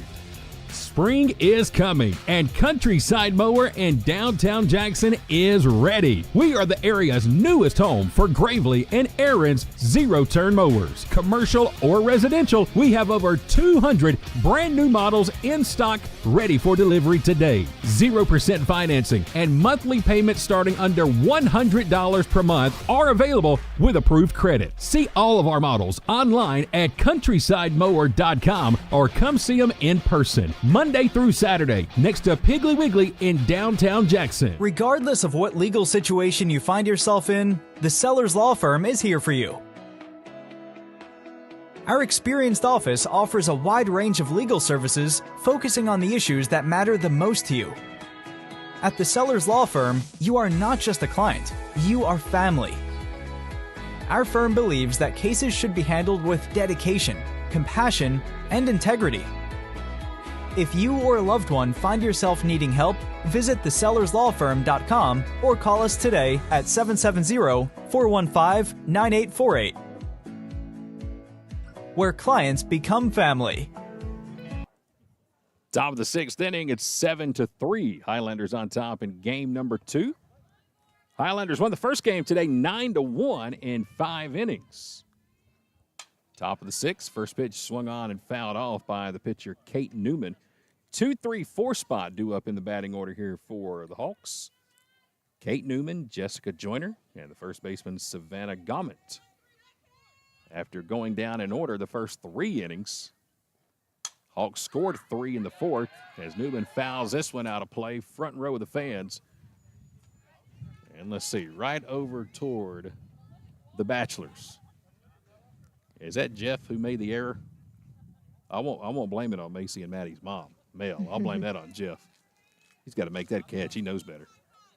Macy's parents are my favorite parents on the team. They are awesome. Love them to death. I'm biased, though, because they got me the heck out of Alabama after I broke my arm. They took me right then and there. Yep, great people. They are. Love them to death. 0-2 count. Kate Newman batting second at the plate. Nobody on, nobody out. Top of the 6th. Game 2 of our doubleheader. Riley Haley with the 0-2. I don't know where that one missed. Where in the world did that miss? Man, oh, man. You think he can hear us, too? Well, he obviously can't see, so hopefully he can hear. Here comes the 0-2. And there's strike 3. Oh, there we go. Little extra oomph on that one. He definitely heard you. We had an umpire at Highlands last week try to call the cops on our bus driver. Wait a minute. Mr. What? Isaac. Yes. Oh, Mr. Isaac? Mr. Isaac, That's like the yes. nicest guy in the world. Yes. What did Mr. Isaac do to get the cops called on? I heard that we almost had coaches thrown out, too, or something. Yeah, I think Coach Hatterman didn't make him very happy, and then he was just looking for somebody to toss, and Mr. Isaac was over there And he yelling. goes after the bus driver? Yes, Mr. Isaac was over there yelling strike and swing, and he said he's got to go. And then so Mr. Isaac went to the parking lot. Next thing you know, Harley's calling Coach Nikki, and he's getting the cops called on him. We didn't know what was going on. It was crazy. Jessica Joyner is at the plate. She's 1 for 2 in the ball game. Takes an 0-1 pitch downstairs. It's 1-1. So what happens if the bus driver gets ejected? Does he got to leave the park, or does he got to take the bus and I go? don't know. Or how does that work? That's what Coach Hatterman was saying. She was like, where do you want him to go? Like, he has to drive us home. But he just went out there and sat on the bus. 1-1 is lifted foul down the left field line and just out of the reach of Katie Lemons, who might just be one of the fastest players on this team. Well, she can cover. Her and Lauren, I would love to see her and Lauren like in a head-to-head, just line up, 40-yard dash and go. It'd be close. I think Lauren would pull it out. I love Katie, but Lauren is just so fast. You know who else is really fast is Riley. Really? She can run. And she can throw a great changeup, too, like that one. And Joyner was way out in front of it. Back-to-back strikeouts for Riley Haley here in the top of the 6th. Oh, Mr. Isaac. I cannot believe that. I know, right? All right, well, then you know if I go with y'all next road game or whatever, I'm going to have to stir it up with him. Oh, you bet. He was really fighting. He needs a partner is what he needs. He was fired up. Yes, he does. He does need a partner. First pitch swinging, fouled out of play off to the left. Off the bat of the first baseman, Savannah Gomet. Had an RBI single. Her last plate appearance to knock in the first run of the ball game for the Hawks. 7-3, Gordon State on top of the 6th inning. 2 outs, nobody on in game 2. Riley Haley started. She's still out there pitching. 0-1, hit off the fist, shallow right. And in to make the catch for out number 3 is Lily Alpo. That's Nevaeh. Is that Nevaeh who's come in? Yes. I am so sorry. Thank you so much, Abby. I'm glad you're here. I told you I was blind as a bat. So 1, 2, 3. Nevaeh makes the catch and right. And another very easy inning for Riley Haley. Let's welcome you back into the Advanced Roofing and Interiors broadcast booth. That's Abby Arnold. She kind of looks like she's getting ready to go fly a helicopter or something. She's got the shades on. Looks like you got on like a harness or something, but no harness there, folks. That's a sling for an injury for Abby Arnold. So tough to see you out for the rest of the year. I hate that. Yeah, it was tough. It's still hard sometimes. You didn't cry, did you, when you hit the fence? Not when I hit the fence, Okay. no. It was a very surreal feeling. I didn't really understand what was going on at first until I looked down at it and saw my arm out of place. Did it knock you out or anything, or kind of just kind of just blacked out. Like, as soon as I hit the fence, I kind of blacked out. And when I came back to, it kind of took me a second to figure out what was really going on. And then when I figured out what was going on, I was freaking out more than I was in pain. I just didn't know what to do, didn't know what was going on. It freaked me out. Scared more than anything, I guess. Yes. Hey, look, there's Coach Allie.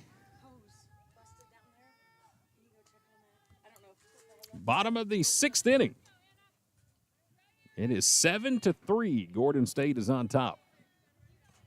Before my injury, I did get a chance to use my player of the game, Mama's Kitchen gift certificate. Anna Baldwin fouls it out of play. Listen, we love Mama's Kitchen. Matter of fact, was so congratulations to Faith Southern. She was our player of the game from game 1 today. All right, so when you went over to Mama's Kitchen, what'd you have? Oh, I had the pulled pork sandwich on Texas toast with Brunswick stew and sweet tea. Very nice. If you're looking for a good meal, you need to go over there because it was awesome. Yes, Mama's Kitchen is the bomb. Love them. We even chose a pretty day, so we got to sit outside at the picnic table. That is so awesome. Yeah, get to sit out there and watch some Yes. TV. As Anna Baldwin sends this one out to deep yeah. right, and it's going to be off the glove of the right fielder, Adamanis. And AB is going to be standing at second base. First error of the ball game. Off the glove of the right fielder, Grace Adamanis. So Anna is now at second. So you know at Mama's Kitchen, I created my own sandwich. I did know that, and I almost tried it, but then I went with the safer option. I didn't know Man. what the heck you had on that sandwich. 13 different items. See, that's why I went with my pulled pork sandwich. Well, pulled pork's just one. You could have went with 13. It's I'll in try honor it of next time. K13 Media. I designed a grilled chicken sandwich that has 13 different, items, features. Ingredients, maybe, yeah. I don't know. Grilled chicken breast. Then you've got bacon, pickles, jalapenos, mayo, 6 different pieces of cheese on Texas toast. Wow. The jalapenos would get me. I do not like spicy stuff. Oh, see, I love them. That sounds like a sandwich my boyfriend would love, though. I'm going to make him go get it. Take him over there and get him the K13. I will. He would love it. 0-1 pitch. This one fouled out of play by Kara Bishop. And it's 0-2.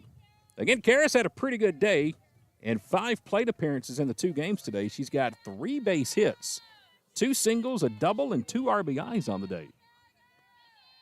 0-2. Pop this one up. And shallow center, and it's going to be the shortstop, Jessica Joyner, who will come over and make the catch for the first out. So there's the first out here in the top of the 6th. All right, Abby Arnold's here with me, done for the season with an injury. And before I let you go and get out of here, you quickly got to just talk to me about playing for Coach Allie and Coach Nikki the past couple of years. I know just being here as part of the team with a broadcaster has been incredible. Can't imagine what it's been like being a teammate and a player as Wilcher will beat out the throw to first for an infield single. 26 years with Coach Allie Hatterman here at Gordon State, and Coach Nikki's been here for almost 10.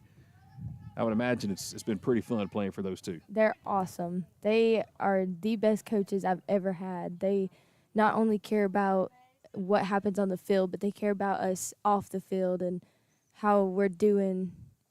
I can't tell you how many times they checked on me after I got hurt. They're just great people, great coaches. They've definitely made my college softball experience. They've definitely made it. Macy Batchelor with an RBI sac fly to left field will score another run and make it an 8-3 ball game. Second out here in the bottom of the 6th. I wish every coach that coaches baseball and softball, high school, college, whatever, middle school, would take a lesson from Coach Hatterman about how to take care of PA announcers and broadcasters, media people, just having little things like your starting lineup at the table ahead of time. This one's popped up on the infield over towards short, and Joyner will put it away for the third out. But the Highlanders get another one. They add to the lead. It is 8-3 Gordon State. As we go to the top of inning number 7, Highlanders 3 outs away from completing the season sweep over South Georgia State. Before we get to the top of the 7th, again, welcome you back inside the Advanced Roofing and Interiors broadcast booth. But just little things, and I know you don't know this part of the world right here, but when you get lineup cards, way ahead of time before you come on for a broadcast, or you get a text message from a coach, hey, we're moving this to this, or we're going to start this to this, or little things like that. You would be surprised. The coaches I work with in other sports won't even return an email, won't even return a text message, won't even give you valuable, my starting pitcher is not playing today or something. It's like, but Coach Allie, every coach she should do clinics, not just how to coach players, but how to take care of, like I said, newspaper writers, broadcasters, PA announcers, whatever. She's incredible. Because that's how you do it. I don't know how she does it, but she always thinks of everything. She knows it before we know it. I will say one thing. She is not as secretive with her lineup cards as some coaches are. You would be surprised. Some of the games I've done, coaches treat these lineup cards like they're national treasures. And they will not give you to them because they don't want the other coach. They think you're going to go tell the other team who's playing or pitching. They're going to figure it out eventually. Exactly. That's what I'm saying. The only thing Coach Hatterman won't do is write the lineup card the day before or the morning of. Like, she waits until the game to write the lineup card because it's cursed. Every single time she has ever written the lineup card the night before, something has happened. So she does have a superstition. Yes. All right. Good to know. Because I think we were in Oxford, Alabama, and she tried to break the curse, and she wrote the lineup card the night before, and we ended up taking Emma Smith to the hospital that night. Oh, my goodness. She was throwing up, and it was bad. Top of the 7th. Leadoff batter at the plate here for the Hawks. 2-1 count. Riley Haley trying to close it down for Gordon State. Grace Adamanis, the right fielder, at the plate. 0 for 2 in the ballgame. A couple of flyouts, and rips this one over the head of Joni Littlejohn out into left field. And she'll have a leadoff single to start the top of the 7th inning. A hard-hit line drive right over Joni's head at third. And the leadoff batter is on. And that brings up the center fielder, Zoe Irby. Hey, tomorrow we're right back out here at Gordon State College. Going to be, I don't know, what do you call that, about 50 yards to our right? Highlander baseball team will be in action, taking on South Georgia State. We'll have that broadcast for you right here on the same K13 Media YouTube channel. 2 o'clock, first pitch tomorrow. That has been a great series this year with the Highlanders and the Hawks in baseball. I mean, one-run game after one-run game, another one-run game yesterday. Oh, wow.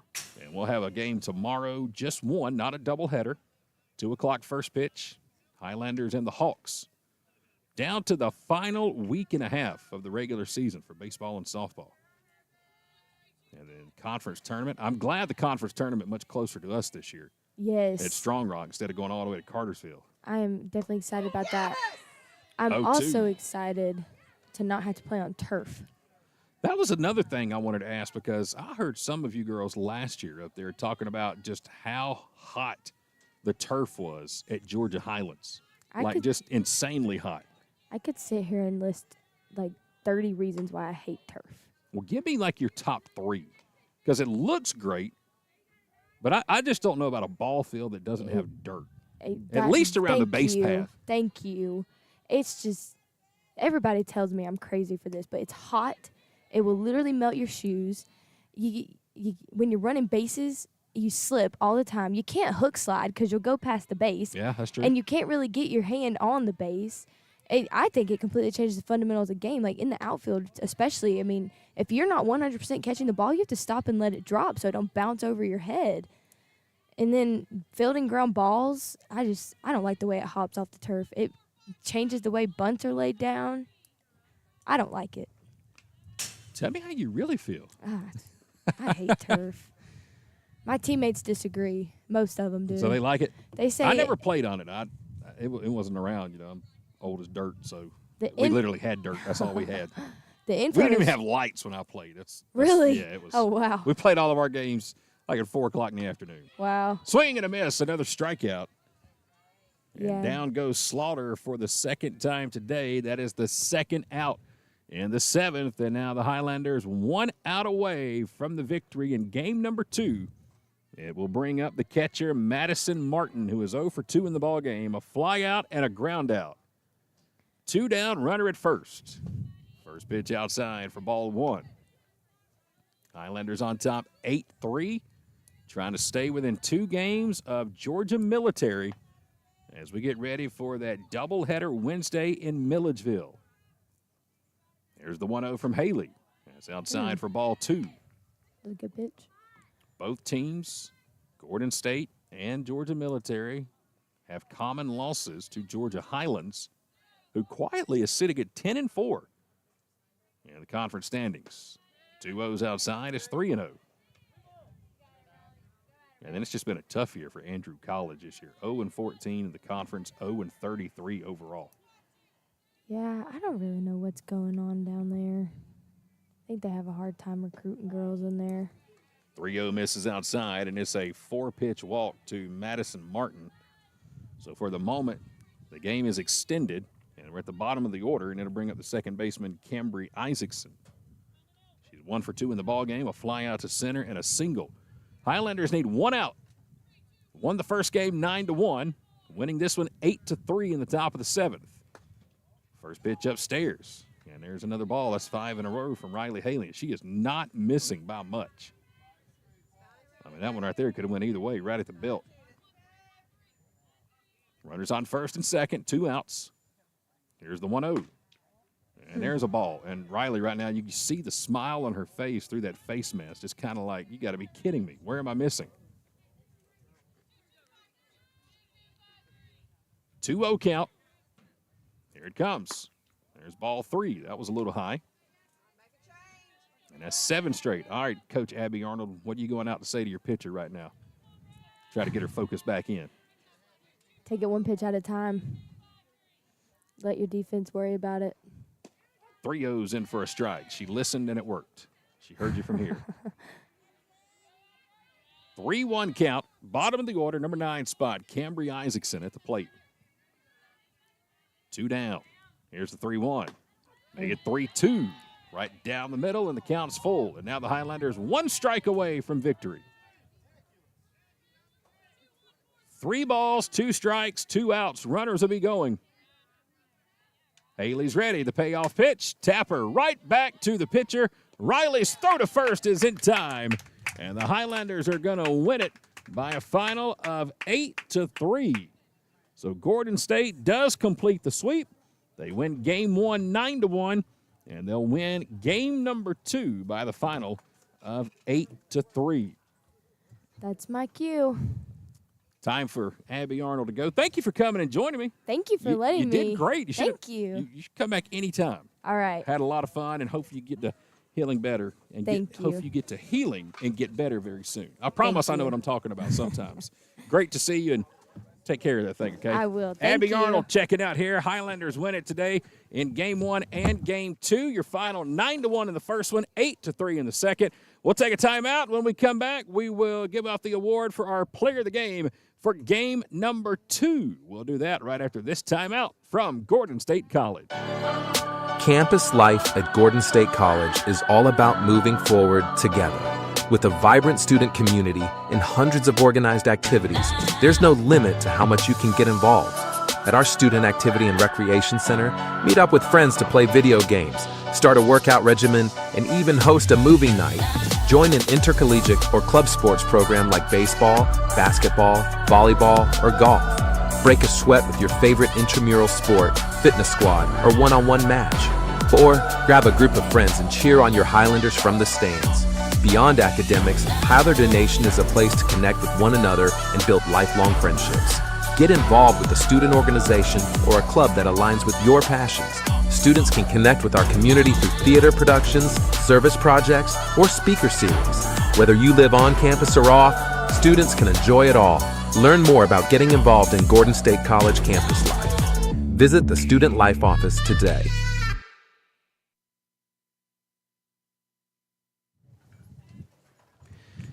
We are back at Gordon State College in Barnesville. Final in game number 2. Highlanders win it 8-3. They complete the sweep after winning game number 1 by the final of 9-1. So with the win, the Highlanders now 20-22 overall this season, and they improve to 13-3 in conference play and 4-0 on the year against South Georgia State. Only 4 games remaining in the regular season for the Highlander softball program. The next two absolute huge games over in Milledgeville. That'll take place this coming Wednesday. First place will be on the line in the conference standings, the showdown between the Highlanders and the Bulldogs of Georgia Military College. Those games coming up at 4 p.m.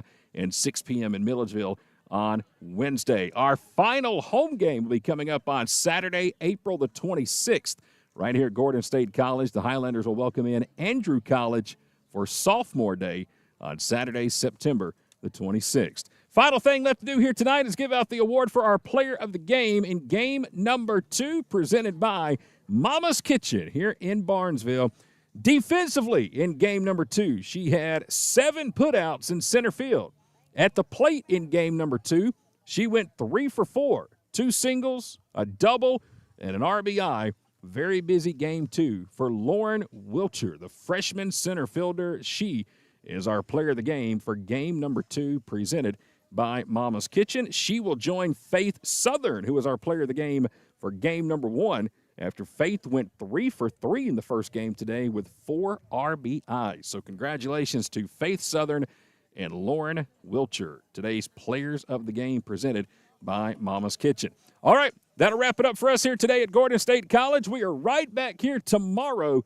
Highlander baseball in action right here at Gordon State. 2 p.m. first pitch. Highlanders will take on South Georgia State College. One game tomorrow, a 9-inning affair right here in Barnesville. Would love for you to come out and join us if you can. If not, come right back here to the YouTube channel, and we'll have the game live for you with our coverage beginning tomorrow at 1:45, 2 p.m. first pitch. For everyone here at Gordon State College, thank you so much for joining us here today. Highlanders sweep the Hawks 9-1 and 8-3 to finish 4-0 against South Georgia State this season. Until tomorrow, good night and go Highlanders.